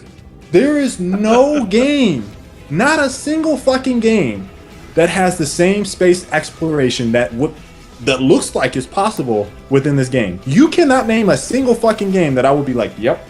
With the surface stuff. I mean, like, Dangerous Elite has the space stuff currently. Star Citizen's supposed to have the space stuff. They haven't shown anything of surface stuff. But they've already got this whole package together. And they've only been on the game for, what, a couple years, I think, now? Is what they said? Like, 2 or 3 years, a 4-man team has all this shit put together already? I mean, Jesus Christ. Like, how is this not the game of the show? How can anyone be like, fuck No Man's Sky, or I'm not even interested in No Man's Sky, or this game looks boring? Like, what? I am mind blown right now at the technical achievement that it looks like these guys have fucking pulled off with this game. Like, mind fucking blown. I was most impressed when they come up to the second planet, and like when they actually get down there, the terrain also matches what it looked like from above when they were in space. Like, yep, it wasn't just like a postcard type effect. It was actually roughly matching what the terrain was on the actual surface. Really cool. And then afterwards, they're like, "Oh yeah, and each of you will get your own planet to explore, and then all of them will be put together in this infinite universe." It's like, seriously? You get my own planet, and there's other people's planets, Yeah, it's like, what? and it's all in one. I was like, and I've been talking about this game since it debuted at VGX. Now, the reason I've been so hype about this game is because I have a game design that I have been working on for the better part of a year that is similar to this, but different. And if they pull it off, it is showing me that it is one step closer to do what I want to fucking do in a video game. I am just mind blown by the technical achievement in this. Procedurally generated worlds, wildlife out the ass. You can fly in space, fly around from one planet to another planet, and counter a fucking space battle. A fucking battle. Dogfight to your heart's content. Go land on another planet, explore some shit, and go fly around somewhere else. And there's a couple issues I had with what people said. One, some people are like, this is not for me. That's fine. I'm cool with that. I don't see where people, like, the thing was like, these are some things that I don't like what people say. And I think Ray was someone that said this, and I also heard other people saying, there's no objective. I'm not interested. What? Your objective is to fucking explore. They also haven't worked on that part of the game. Like, it could very well be the kind. Minecraft shipped with no objective. Right. Terraria is another one that had no objective. Starbound. Some of the absolute biggest games out have no fucking objective. Yeah. And they're not even a fraction. Like, I'd argue that Minecraft is probably the only, maybe Terraria, Minecraft is only the comparable game that has the same scope level that you think about as this game. The only one. I wouldn't even say it's comparable. But yeah. I'm blown away. Like, blown away. So, if you are not hyped for No Man's Sky, by far my fucking game of the show at E3. Hell, if it was shown at last year's E3, it would have been game of the show. Shown at this year's E3 is game of the show. I haven't seen anything that has been remotely as intriguing to me as No Man's Sky. Period. In like the last 10 years, nothing. Not even close. Like this is literally what pushing next gen to me is like as a gamer. Yep. Scratches that itch. They seem to piece it all together now and add tons of content. Like, there have to be tons of creatures, tons of different wildlife, tons of different types of planets, tons of, weapons, vehicles, etc. Like, they have to add so much shit to make this game awesome. But if they do, it's going to be ridiculous. Right. Now, here's another point. Was it Latterine? You said, I think we're going to be so disappointed, though. Here's the thing. These guys have not set any expectations. There's no one that has been like, oh my god, this is the game that's going to rock your world. They have not said shit about this game. They really haven't. They've shown us 2 trailers, and that's pretty much it. I think there's a blog, if you care to read it. I tweeted it. There's a blog on the PlayStation thing, and they sound completely like deer in headlights right now. They're like, oh my god, this is a project that we really wanted to work on. They sound very humbled, and they have set no expectations. That is what is so fantastic to me about it. There are no expectations set. There's no trailer saying infinite galaxies, explore to your heart's content, millions of worlds, trillions of worlds, space exploration. No promises. Unlike another comparable game. Right. So with $40 million of promises. That's all I'm saying. It's like, there's some people out there that got a lot of funding that have not come close to what I've seen with this. So, hopefully they keep surprising us. Like I said, I was surprised when they already had all this stuff working. I thought it was all stuff that they planned on doing and wouldn't be able to get up for a little while. But really, it's only been, 7 months since VGAs? And they have 7 months since VGAs. And they have that flood. And their studio got flooded. Yeah. Talk about scrappy fighters, dude. Like, they got my support 100%. Hello Games.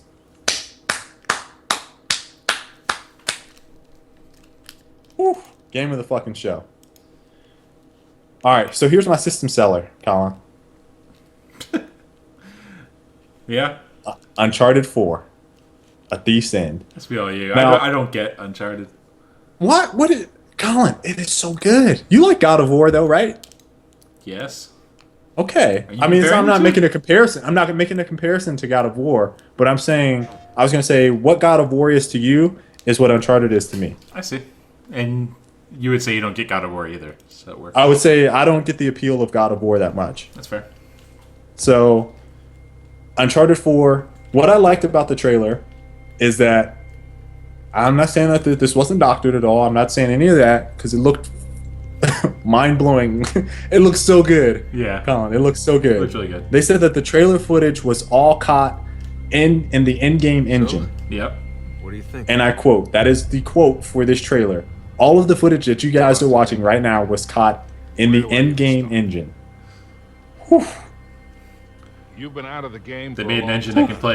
that can play 1080p Maybe I need videos. to remind you They that loaded up the video. crossing here. No, I don't know. It looks So really you good. know the risks. But come on, Just from a it's gameplay surefire perspective, plan. I've never been a fan. So Colin, it was the story that captivated me. There's one thing I've learned. Like, in all it these was years, just is so there's well no put such together. thing as a surefire And I plan. played in reverse order. I played 3, 2, 1. I don't really have an option here. You know that. I was like, I never played Uncharted until we bought that PS3 with the Uncharted bundle. And I just sat down one day and I was like, I'm going to play this. I played 8 hours straight. I couldn't put it down. And then I was like, well, shit. I came back and finished it. And I was like, oh, man, that was a great fucking game. And then I had all these people telling me Uncharted 2 is way better than Uncharted 3. And I was like, what? oh shit, sorry. guys. Seriously? Last time. Wrong window. Yep, they confirmed 1080p, targeting 60 FPS. So while this does look sick, never played Uncharted, but this looks great. Just listen, I was not a believer. Like I said, I played the last one, the very last one, 3, and then I was like, this is so good, I got to play the other ones. I'm telling you, it's a good game. It's really good. So I have very high expectations for Uncharted 4, and that is the game. Unless No Man's Sky comes out before it, and it's not on Xbox or PC, I'm hoping it's on PC, it is the game that will make me go out and buy my PlayStation 4. Wow. Yep. Can we talk about how they made Nathan Drake look just like Nathan Fillion now? Like, He does look different. looks exactly like him now. I can't remember who I heard talking about it, and they said that it was like the realism of the game makes it so that they had to change his face because he doesn't look like the game looks good on PlayStation 3. Like, it looks fantastic, but it has like a slightly different art direction than this looks like it is going to take. It looks like spitting image now. Are you putting up a side by side? I was trying to find one of Uncharted 4 specifically. There's always been like a comparison people have made, but now he looks exactly like him. Like, they haven't even tried to avoid it. I can't find a good example from this one. We have not talked about Destiny. It's coming. It's coming next, I believe, right? No, we got the order. Okay. Yeah, the were creature. What was that? I was about to get angry and start yelling and throwing things because I thought they were doing another zombie. Zombie. I thought it was gonna be another game that did freaking zombies. So they successfully misdirected me there. And I was a little. I was really expecting it. I was like, oh shit, they're doing zombies again? Every single fucking game has to have zombies? And then it turned into a werewolf thing. Were creature. We call it a were creature? I don't quite know what it is. It initially it looked like a zombie. Then he ate that thing and morphed, and I was like, what?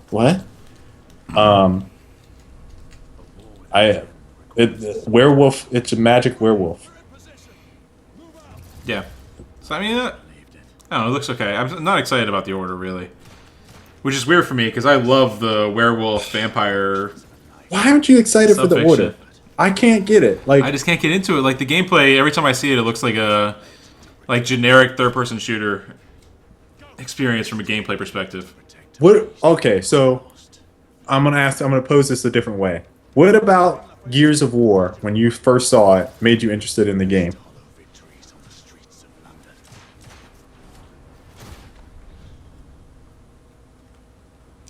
I can't remember. I just played multiplayer, dude.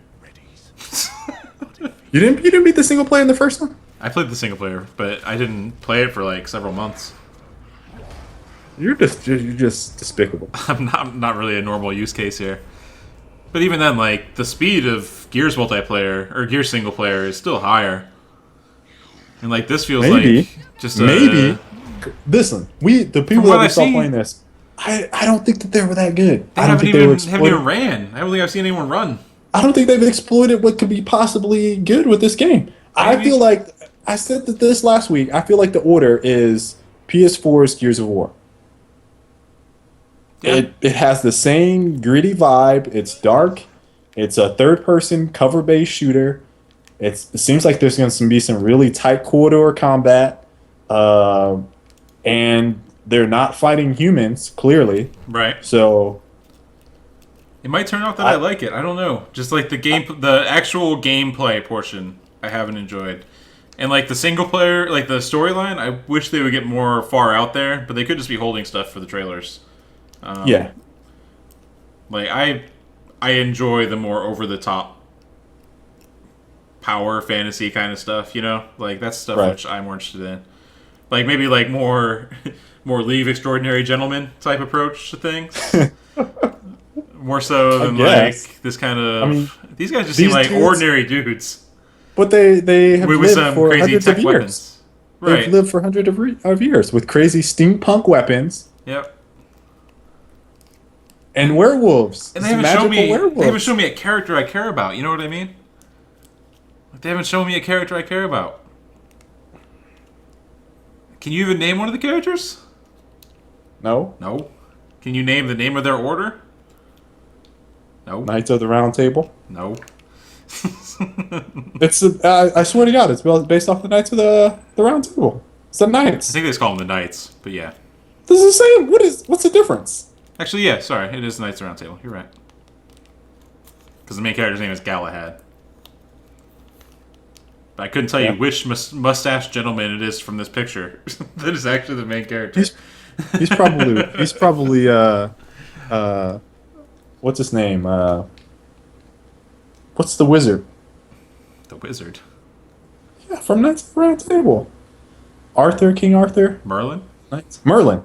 He's probably Merlin. He has white hair. But yeah, like if they show me some characters I care about, then maybe I get more invested. I just haven't seen it yet.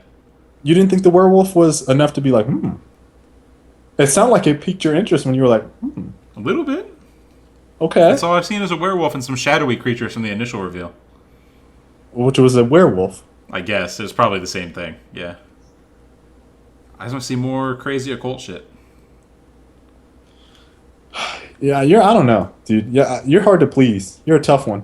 When it comes to You're single tough. player, yeah, I will admit that I am very hard to please when it comes to single player. There's not too many single player games that I get wild about, but I just haven't seen something from it to get me excited. I thought this was visually very, very stunning.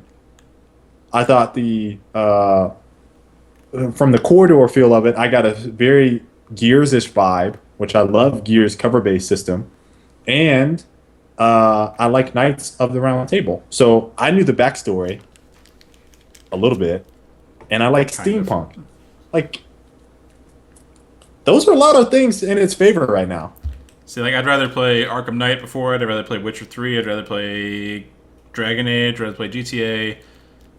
Rather play Middle Earth. Rather play maybe even Crackdown and Call of Duty single players. I don't single player for Crackdown. I mean, it's fun. Don't Yeah, get me I mean, wrong. Power I fantasy don't. again. I don't think it's gonna be that I'd compelling. rather play to be honest. Bloodborne. Rather play that Dragon Scale game that they showed from Platinum. I can't remember. We don't have it on here. Well, that's just I put all of those ahead of this because they haven't shown me anything interesting. okay. All right, I'm just gonna move on because that's just blasphemous right now. You put a lot of fucking games above it. Fuck that. All right, we got Destiny. We're gonna talk about two things. The trailer that they showed. I don't know why I didn't link that. I forgot to, maybe. Yeah, let me see if I can grab. The trailer that they showed was more. I felt like it was more of the same. I didn't really feel like I got anything different out of that trailer. A little bit more of the story, I guess. Something is chasing the traveler, which is something dark. I don't know what it is. Something dark is chasing the traveler. Isn't it always? Yeah. When the traveler came, we got all this golden age stuff. I think I've read about this, but I mean, nothing from that trailer was groundbreaking for me. What I am a little disappointed about is how Bungie seems to be very. They're just favoring. It seems like the PlayStation quite a bit. Pretty heavily. And I think in an interview I saw, they're like, no, we're not going to be doing that. No, don't worry about it. And it's like, dude, they get those dudes are in the alpha right now. Like, the beta starts earlier. They get the white PS4. They're bundling stuff. I mean, it's just like, I mean, I don't know how you guys can seriously say that. Like, with a Exclusive straight vehicle, face. exclusive mission, strike. I think that's the only thing that has really annoyed me about this whole thing. The game is still like, obviously, I think it's bumped down a little bit from like my top 3. It might be like top 5 now, but it's certainly very compelling. Right before the show, Colin and I were watching Ninja stream the alpha. He might still be doing it, but multiplayer. Listen, Colin, you watch more than me, and you know some people are hyped about the multiplayer. I think it looks good. I just don't have competitive expectations for like this game. I said it time and time again. I don't feel like Destiny is going to be the go-to destination for playing competitive shooting for this game. So it might have a huge following, which could definitely, you know, if you have the numbers, then anything is possible. But I don't know about it. Yeah. I mean, the gameplay looked good on Ninja Stream. I watched it for like maybe an hour earlier today. It just doesn't... I'm having trouble getting excited for it. That's all. I haven't seen anything that kind of blows me away. It looked really similar to... you compared it to Killzone earlier today, and then I compared it to Resistance. Just in the way that like the kill times work and the movement works. Like you can't expose yourself for very long, it seemed like, because the kill times are super fast from the footage that the gameplay we saw. That could change based on what level you are, based on what armor you have, which again is like going back to the competitive nature of it. I actually heard Ninja, when he got killed the one time, he's like, because they both shot at each other and he died first, essentially. Like they start shooting at the same time, and he's like, he must have had a better gun. It's like, and then like he took a good 30 seconds, like, or maybe I need to aim for the head more, is what he said. But initially it was the gun blame, and I can already see it. They can have 60 FPS, which they don't. They're 30 FPS. They could have dedicated servers, and people will still be like, he only killed me because he has a better gun, he has better gear. And it's like you're already inviting that conversation in. Yep. Already, even with limited gear, because in the alpha you can only get like level 8, right? Like you're level capped, so it's not even like there's a ton of stuff. So it's just always going to be there, that possibility that someone has a better gun than you in a certain scenario, and that's never going to go away. It's never ever going to go away. You're going to hear people saying that from the time the game launches to the time it ends. It is never going to go away, and that is why I don't think that this game will ever remotely get close to a quote unquote competitive title. In the sense that it's like esports. Is it? Is Destiny 30 FPS? Yep. I thought, no, Colin, I think that they were going... No, they're going for higher resolution. 1080p, 30 FPS. 1080p. Initially they announced 900p, I think it was, and they said that with the Kinect update, which freed up some of the GPU, they can get to 1080. Yeah, on Xbox. Yeah, you're right. Okay. So 60 FPS on all platforms, I believe.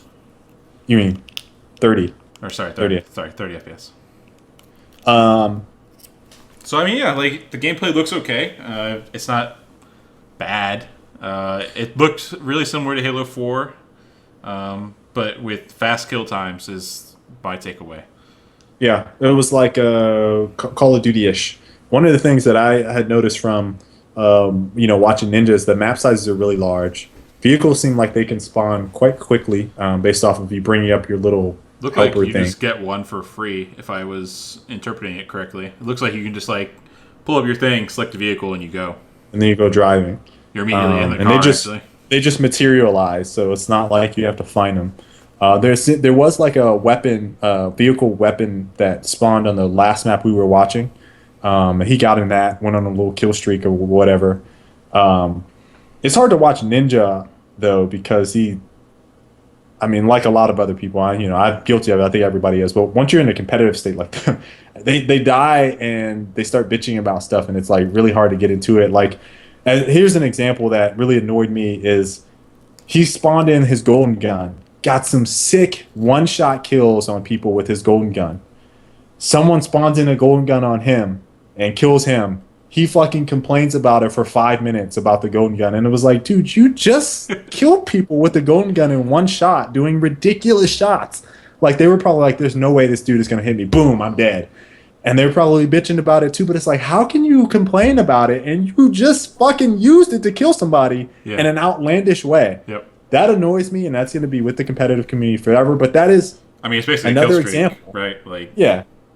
It's another example of like, is this guy going to have a golden gun? Is he going to ground pound me from the air? What is his armor different? Is this attack higher than mine? So many questions. you can't know any of those things. Like, you can't tell if someone has the ability to ground pound you. Like, you can't tell if they have the super up, as far as I can tell. You can't tell what weapon they have most of the time.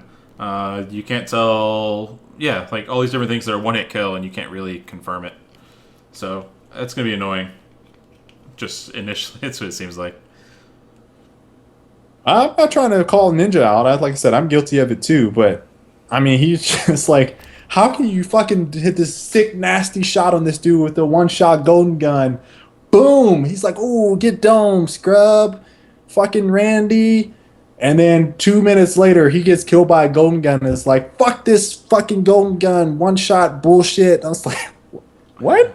Yeah. And I don't know if he's joking, like playing it up or whatever, but it's like, you just killed somebody with the same weapon, like even more outlandish than you got killed.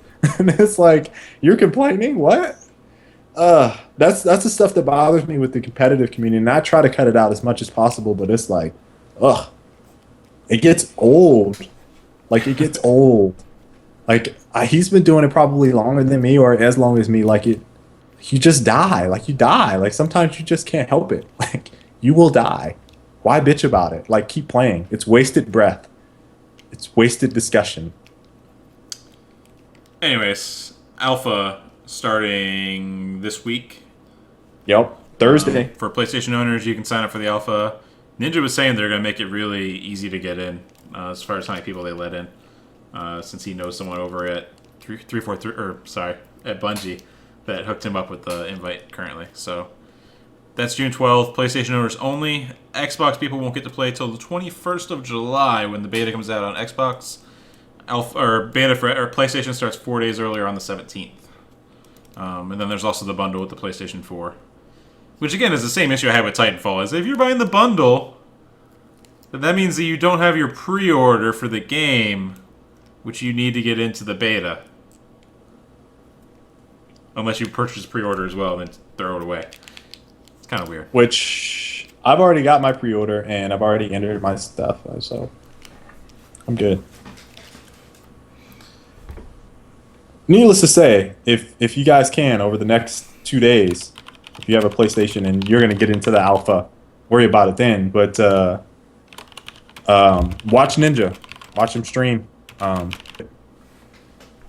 I think one of the things that we should mention, and again, keep in mind he was streaming. I don't know his network connection. I don't know anything about it. Oh, yeah. I don't. Some weird network. There was some noticeable lag. Yeah. Some very noticeable hit registration issues.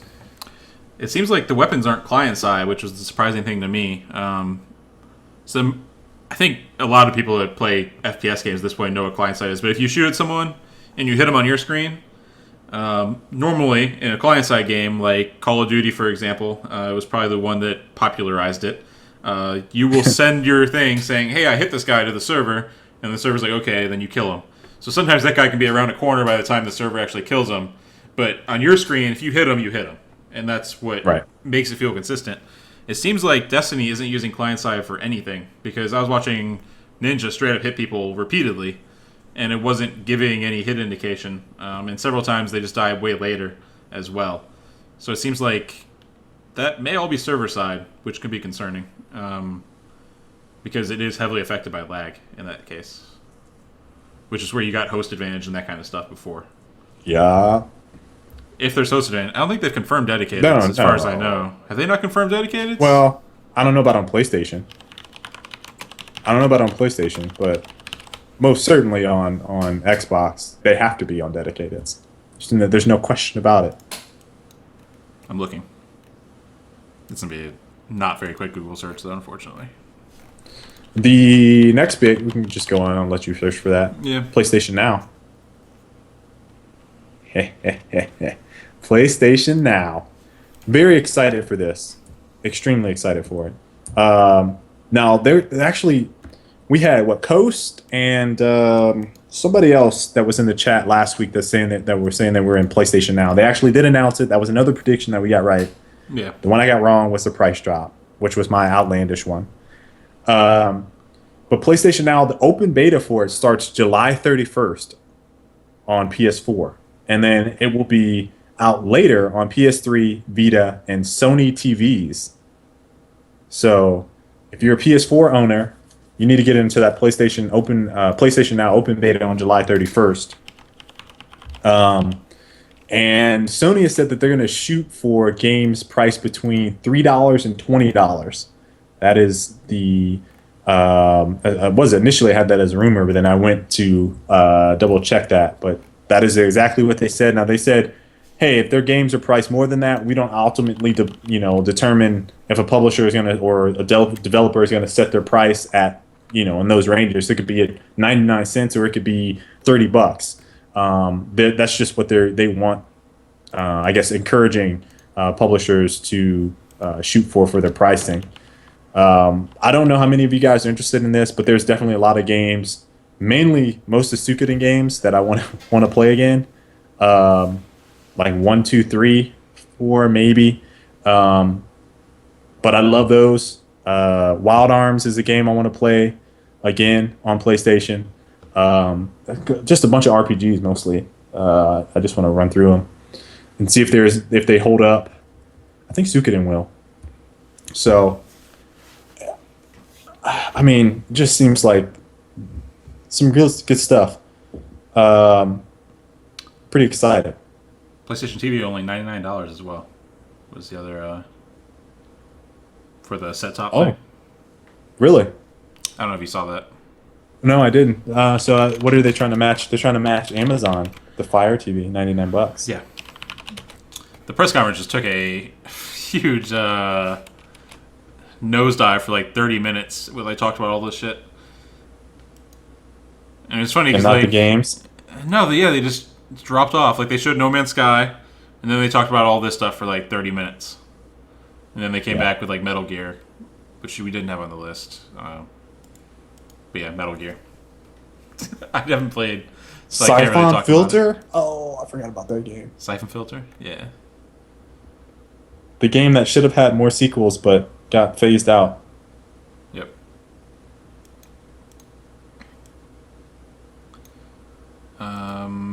Yeah, I think that does it for Sony. Like I said, we didn't mention Metal Gear. I couldn't make anything of the trailer because I haven't played the game, and that trailer was just batshit all over the place, which is how Metal Gear goes. I'm not... there's nothing I have to add about Metal Gear. I know it was something that people were talking about a little bit, but...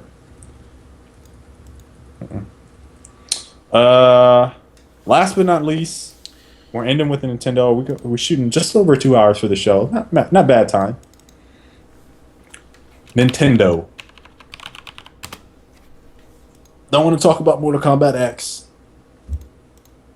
Yeah, we talked about that last week, if I remember right, when they released the first trailer. First trailer. which I think was basically just the same stuff they showed without the new characters. Yeah. So I watched Smash. The tournament. It looked crazy, hectic, fun. It looked like Smash. Smash with items sucks. I'm sorry. Yeah, I was just gonna say, like, it's been so long since I've watched Smash with items that it was like, I was laughing because during the one match, I don't know if you saw the one with Wii Fit Trainer. Do you see that? no. So the girl who was playing her, she just like stood over at the edge of the map, and anytime an item came up, she'd walk forward and grab it and use it. But other than that, she just stayed at the edge, like firing projectiles and stuff, and no one was paying attention because everyone else was playing the game for like the first. I assume all of them were, but they were playing the game for the first time, so they were just like jumping around all over the place, taking tons of damage. It's like, yeah, that's how I play too, because it just doesn't. It's so dumb. And then they get the what are those things? It's not Ultra or whatever anymore. But yeah, they get the Smash Ball, and then they do their crazy attack, and then clear the whole screen pretty much. Yeah. So cheap. That was a weird thing. It was like floating on the screen. Yeah, you do the damage, then you get it. Really cheap. Looks good though. Like, It's fun. I want to play Mega Man. I think Hugs was playing Mega Man. I'd be all about Bowser. Yeah, I got a Wii U, guys. By the way, Oh yeah, I forgot you got that. yeah, we got a Wii U. So I got it for Mario Kart. But there's a bunch of other stuff that now I'm gonna play. So yeah, Smash looks good. When's the game come out? Like fall? I think so. It's like 2 months from now for the 3DS version, and then 2 months after that they'll do the console. The Wii U. If I'm right. Okay. I thought they might have pushed back the Wii U and they're just doing the I mean not the Wii U, the DS, and they're just doing Wii U. I think I read that. Could be wrong. Someone can correct me if I'm wrong. Dude. Alright, do you want to know when I got the hypest? The most hype I've ever been for Nintendo. When was it? Can you guess? It's not even this. It's not even this one. I'm gonna skip that one first. With Zelda? No. They showed like 3 different Zelda things. No, not Zelda. Come on, what kick am I on right now? You talking about Miyamoto and Star Fox? And Star Fox, baby! They didn't even show anything. They didn't even show it during their conference. I didn't show it. They didn't show it I at think all. it was confirmed. I got the most hype. All you saw was like a because it was picture. confirmed. You saw a picture It was. of Miyamoto He was to playing. go like this. Miyamoto was like. And you're like, oh! I was like, oh, Star Fox, it's over, Star Fox. Do you know how long I've waited for them to bring back Star Fox? Do you know how long I've waited? It's been a while. It's been a long while. I just want to play Star Fox. I'm on my space kick. I want Star Fox. Slippy, Falco. Can't wait. They didn't show much about it though at all. No, they As didn't. much I don't as care. Everyone was expecting them to announce the Miyamoto stuff. They did a interview with Time, talking about like the 3 different projects he has going currently. But they're all like super vague and just like, yeah, stuff's coming soon. So, Star Fox. Not much there. Star Fox.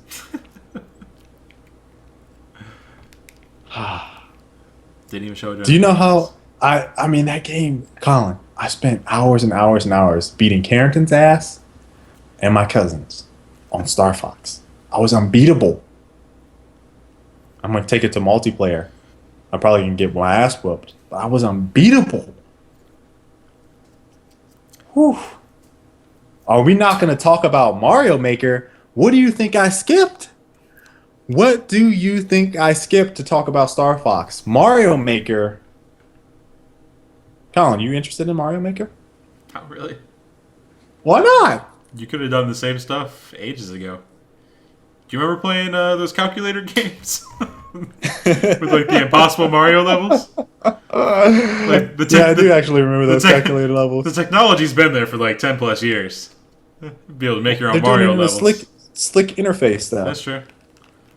And I think it works not only with the old Marios, but some of the new ones. They're just in 2D skate. if I'm not mistaken. Mario alright. Maker, guys. Seems alright. It's no Project Spark, which we also skipped. We didn't skip it. We talked about it in the beginning. Did we? I don't think we did. Yeah, because I played it because that's like the that's galaxies. right. Yeah. And we mentioned Conquer. So yeah, Mario Maker is definitely very interesting. I think a lot of people are going to create a lot of Mario levels and be very excited. Did you see the video where they were like, you can even break your levels? And they showed like, all right, so you know the end, you slide down the flag, and then you go run into the castle to leave. Like they showed a wall, like he put up a wall so he couldn't leave, and he just was running infinitely. He was running infinitely against the wall. It's pretty funny. So yeah, I am actually pretty intrigued by Mario Maker. Was this under wraps? Like, I don't remember ever reading or hearing anything about this. Yeah, I don't think I heard anything. So this was like completely under wraps this entire time, and we're just now hearing about it. Like, this is good stuff. So skipping over Star Fox since I couldn't contain my giddiness for it. Hyrule Warriors. This was weird. What's weird about it? I mean, the fact it's Dynasty Warriors mixed with Zelda, that was pretty strange. That said, I'm kind of excited for it. Exactly. Because I like Dynasty Warriors, but like, the fact it's the same characters over and over has kind of made it a bit stale. And where Zelda can kind of give it some life, I think. Yeah, definitely. Although Dynasty Warriors 8 was supposed to be really good. I just haven't been able to play it yet. The last one I played was 5. I think 5, 6, 7. We're all pretty much the same game. Probably. But yeah, I mean, there's a couple things that I thought were cool with that. And this was a kind of a theme across the board. Like, did you notice the different outfits? Yeah. There's a lot of different outfits. I think in Hyrule Warriors they had Zelda in like she had a pink dress on, but like chainmail front. Do you think they'll have Do you think they'll have amiibos with the different outfits? Oh yeah, and we're gonna get to that in a second. For Hyrule as well. Here, I'm gonna get those amiibos. You just ruined it, Colin. I'm gonna get those amiibos, and I'm not even gonna use them. I'm just gonna buy them and put them on my desk. Have them on your desk. Collector's edition. Like, how smart is that? Why haven't they done this sooner? Why are they thinking of stuff just now? They could have had this shit out. I don't get it. I mean, they thought about it clearly because they added the chip support for the console, as well as being able to support the chips that. I'm saying, why didn't they have this a long time ago? Like before Skylanders did it. Yes. And whatever else came before Skylanders. They would have. It's Disney Infinity and Skylanders. Yeah. Are the two that are doing it well. I don't know if there's any other games that have it, but why wasn't this done sooner? I would have already had my legion of Nintendo stuff. The tech wasn't there, man. There were supposedly some different types of the Skylander stuff from like a decade before. Just it wasn't there. I'm pretty hype about that. The other Zelda topic, it was the Zelda conference was pretty much what Nintendo's turned into. I thought the new Zelda looks really good. Open world, supposed to be significantly larger than previous games. And it's funny, you never thought. I'm gonna say I didn't think about game design much when I was younger, teenage years, and before that. It's more like map memorization, mostly in shooters. It's like, I need to memorize this map. And I had a clear, okay, I like this map more than this map. But I never really thought about it in the context of building maps, right? So when I don't remember who was up there talking about Legend of Zelda, but when he was talking about the worlds, he mentioned Wind Waker. I didn't play Wind Waker. Carrington did, though. And so for those of you guys who don't know Carrington, that's my brother, Orange. I never really thought about the world not being open. Like, I thought in Wind Waker the world was open, like you could go anywhere. But the way he described it, it was like segmented, and it was very linear almost in what you were doing and where you needed to go. And so the fact that they have an open Zelda seems really cool. Although, it's how many other games that we just mentioned that were open world, fighting, all this stuff, it's just not Zelda, right? So it doesn't have the same appeal. So it's like, yeah, I hear you. Like, this is a different Zelda. This is new. This is going to be great for the Zelda franchise. At the same time, there's a lot of other games that have already done this. So, yes, it is a technical achievement for Zelda. No, it is not different in a sense that we have not seen this before. Um, but yeah, I mean, the game looks fucking gorgeous. They always have really polished gameplay. Like that's always the hallmark of that franchise. I feel like Mario Party What 10. game did I you- didn't see anything on that. I actually, Hawktainer, I don't have my game yet. Mario Party 10. I don't know if that was not something I mentioned. It was just like I wrote that down, and then I was looking for stuff. But I thought I saw something in there, but I don't know if it's confirmed or not. It's just something I wanted to see. It was going to be the one that maybe they didn't talk about. But Hawktainer, I did not download a game yet with MK8. Christy bought the Nintendo Wii. And I have no idea where it's at right now. So I just know that it's been purchased. So we got it to play Mario Kart together. And then you got the last one, Colin. Oh yeah. So my personal, this is up there with No Man's Sky for me. Possibly higher, with the caveat that I will probably never play it. Because I probably won't get a Nintendo Wii, realistically. But this game looks sick, and I'm gonna play the trailer. Fuck Nintendo. Fuck yo shit, come at me. Playing the video. So what about you made this game possibly game of the show, stealing it from No Man's Sky? It's really interesting as a take on multiplayer. I mean, as someone who, like you said, we play the games, we know the maps, and we usually have like a general idea of how multiplayer shooters play out, right? And usually the thing which always comes up is, yeah, it's about map control. You know, like that's the single thing which you could distill multiplayer shooters into, is you try to control more of the map than your opponents. And this kind of takes it to another level where you're literally painting your control of the map onto the level through the guns and like sliding under as a squid and stuff. So it's like you're actually competing for map control through the weapons, which is really neat. And then the gameplay actually seems really unique. You see how they dip under the thing as squids and they pop back up? And like you can actually lay traps inside of the things and jump up behind people. So like that kind of stuff seems like to have some really highly skilled gameplay, believe it or not. Just because of how quickly you can make that stuff happen. So it seems like there's a lot of potential, and it's really different, which is mainly what appeals to me about it. Like it's like a really different take on the shooter to me, but with the kind of pushing for that biggest basic essence of what a multiplayer shooter is, which is about map control and territory control. So I think it looks really cool from that aspect. I thought it was probably the game which had the newest take on the shooter genre that they showed at E3.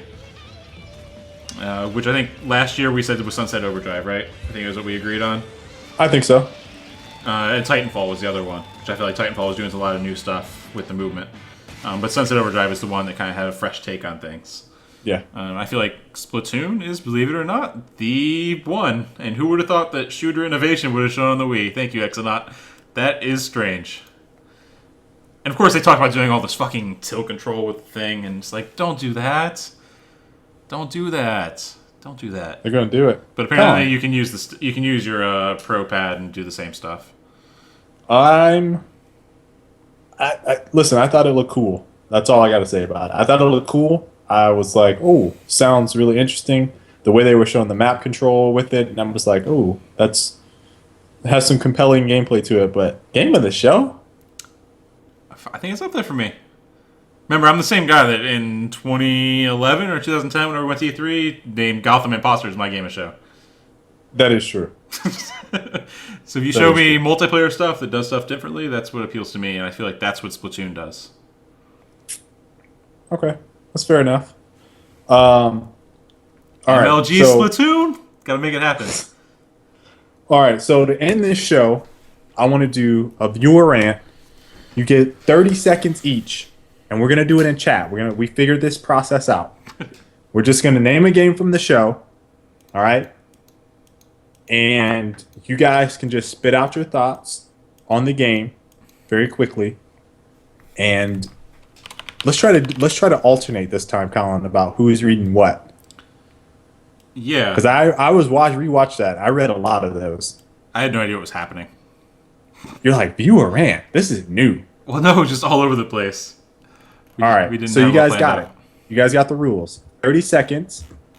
And to make sure that you guys don't get the delay, we're typing in chat for this. All right. This is E3 viewer rant. Are you guys ready? I think they're ready, Colin. Maybe. All right. We're just gonna go with the flow. Some of these games I don't think we're gonna talk about or haven't talked about much. Yeah, we need to grab some ones we didn't talk about much. So I'm gonna go back up to the top list. All right. So Reggie. I don't want to start with that one. All right, I'm gonna go.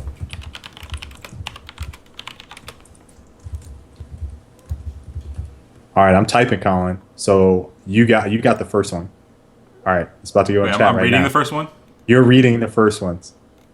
We should do it the other way. Type and read so that we have the next one ready. Does that Okay. make sense? Yeah. Okay, we'll do it that way. Okay. 30 seconds, guys. Dragon Age Inquisition Isn't Dota. isn't Dota. Awesome. Looks cool. Okay. Just another Skyrim to me. Looks good. Worse than Witcher. Not as good as Witcher. Witcher 3 greater. Hopefully doesn't end up DA. Dragon Age 2. DA2. Dragon Age 2. Witcher 3. Alright, I got next one. Going now. Far Cry 4.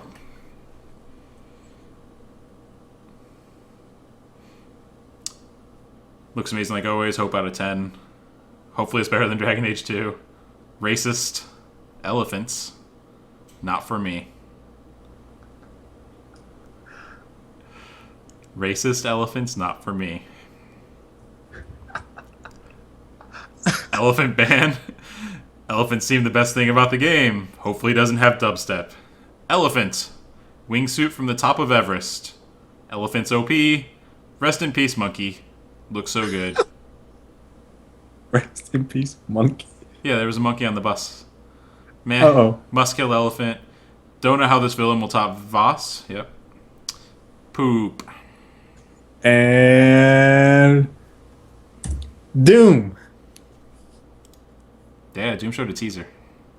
I'm gonna guess Elephant Kill Streaks was not for Doom, so I'm gonna guess that was for Far Cry. Elephant kill streaks. I'm gonna read it anyway. Doom. Elephant kill streaks. Always type for a new Doom. Jizz. Not enough info yet. Who even works at id? Is any computer gonna be able to play it? Need gameplay. Better be good. Not enough. Want to see gameplay? No Carmack. Meh. Can't wait. Wait and see. Older ones were better. Alright, next one. Grim Fandango Remastered. The fuck is that? They announced they're doing a remaster of Grim Fandango. It's from, The fuck is that? Don't even know what that is. Should be on Steam. Who is lead designer? What game is that? Don't even know what that is. LOL. Too young for that. That's kind of surprising. People were pretty hype about the announcement.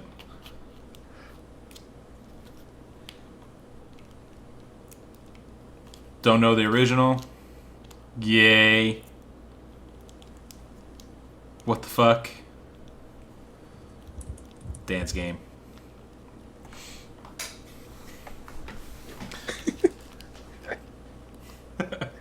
Yay. Tim Schafer remake, I'd try it. Who cares? I'm curious if a lot of people say what game is that would be interested in trying a remaster. It seems like that'd be the target audience, you know? Right. Boom. The Crew. The Crew. Racing.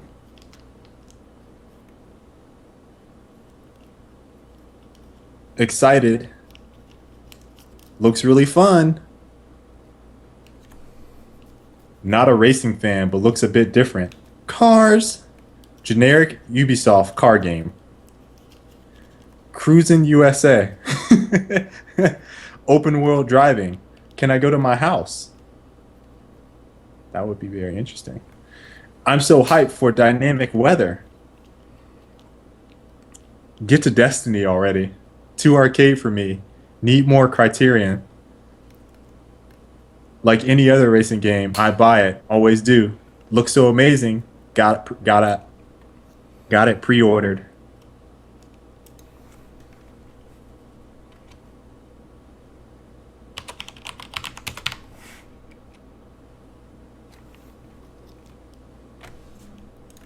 Don't not. Damn it, I hate that. I need to take off the filter. Don't not fuck off PC port. I try it. Insert comment. Alright. I got next one. Mirror's Edge 2. Ooh. Who didn't hit that one? There's so many games, man. We talked for 2 hours and we still missed like a good dozen games that were announced. Have faith. Kriegasm. Into my veins. Kriegasm. Should play the first one. Got it on PC. What are we talking about? Good question. Yes. Pacifist Titanfall with no mechs. Much running. Wow. Could be good. Didn't really like the first one, though. Need to play the first one by EA. Yes, remastered. Better than Assassin's Creed, in my opinion. Love Faith.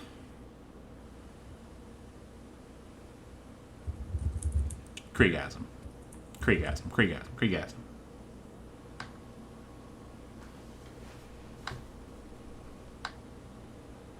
Love the first, will love the second. That's confidence, all caps. Ooh. Or maybe a threat. Oh, I got one.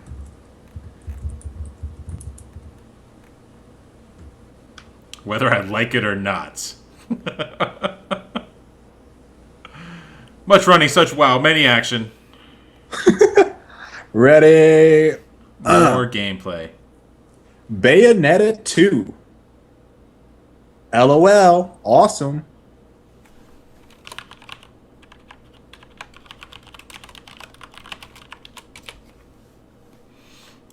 Nintendo exclusive, Japan. Why we Bible Thump. Depends on if I get a Wii U. Don't have enough money. Hair. Hair. Not my style of game. Missed it. Female Link.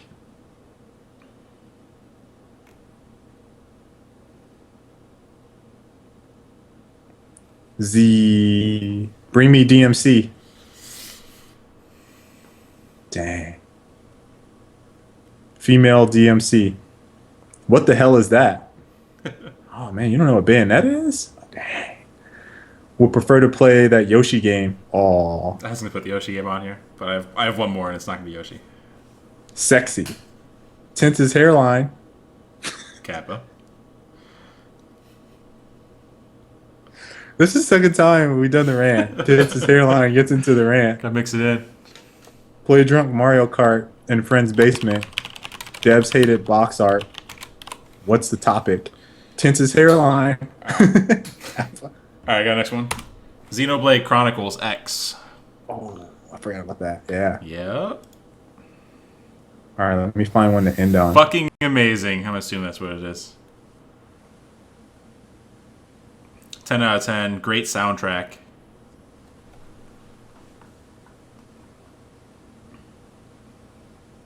Oh, I got one to end on, Colin. English subtitles. This is a trolly way to end the show. Next game will be Triple X. RPGs for the win. Monster Hunter, Boner. Two separate comments. Monster Hunter boner.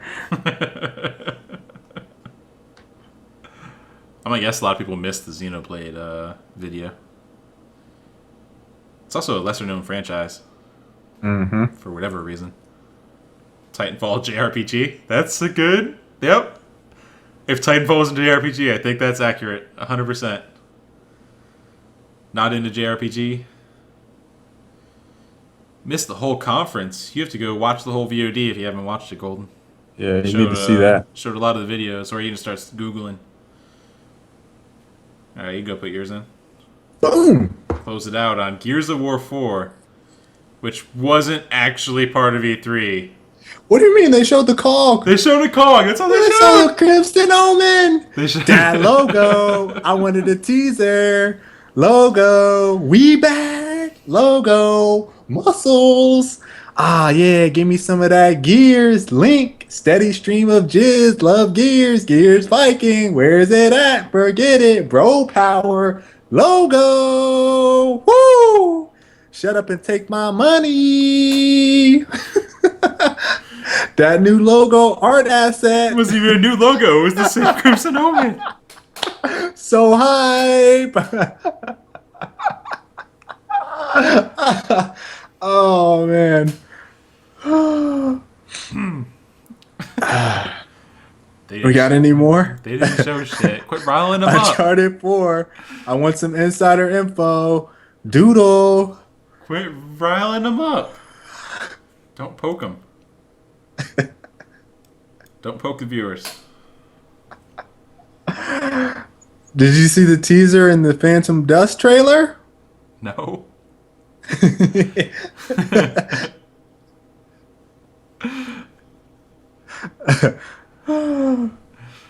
Alright.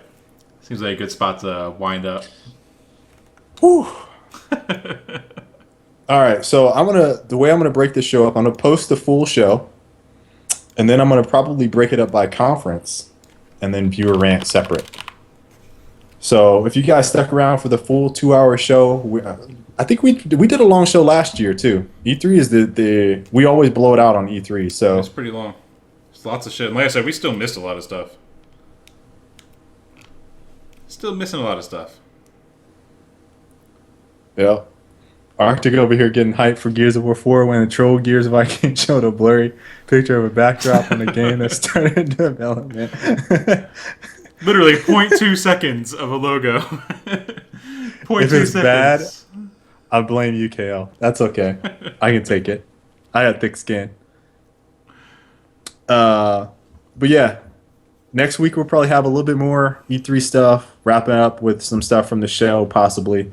Thoughts on maybe some more games that we saw, possibly some new trailers. You know, I saw the new Evil Within trailer too. I didn't talk about that game when they showed the reactions of people playing it. Yeah, I haven't seen anything for that yet.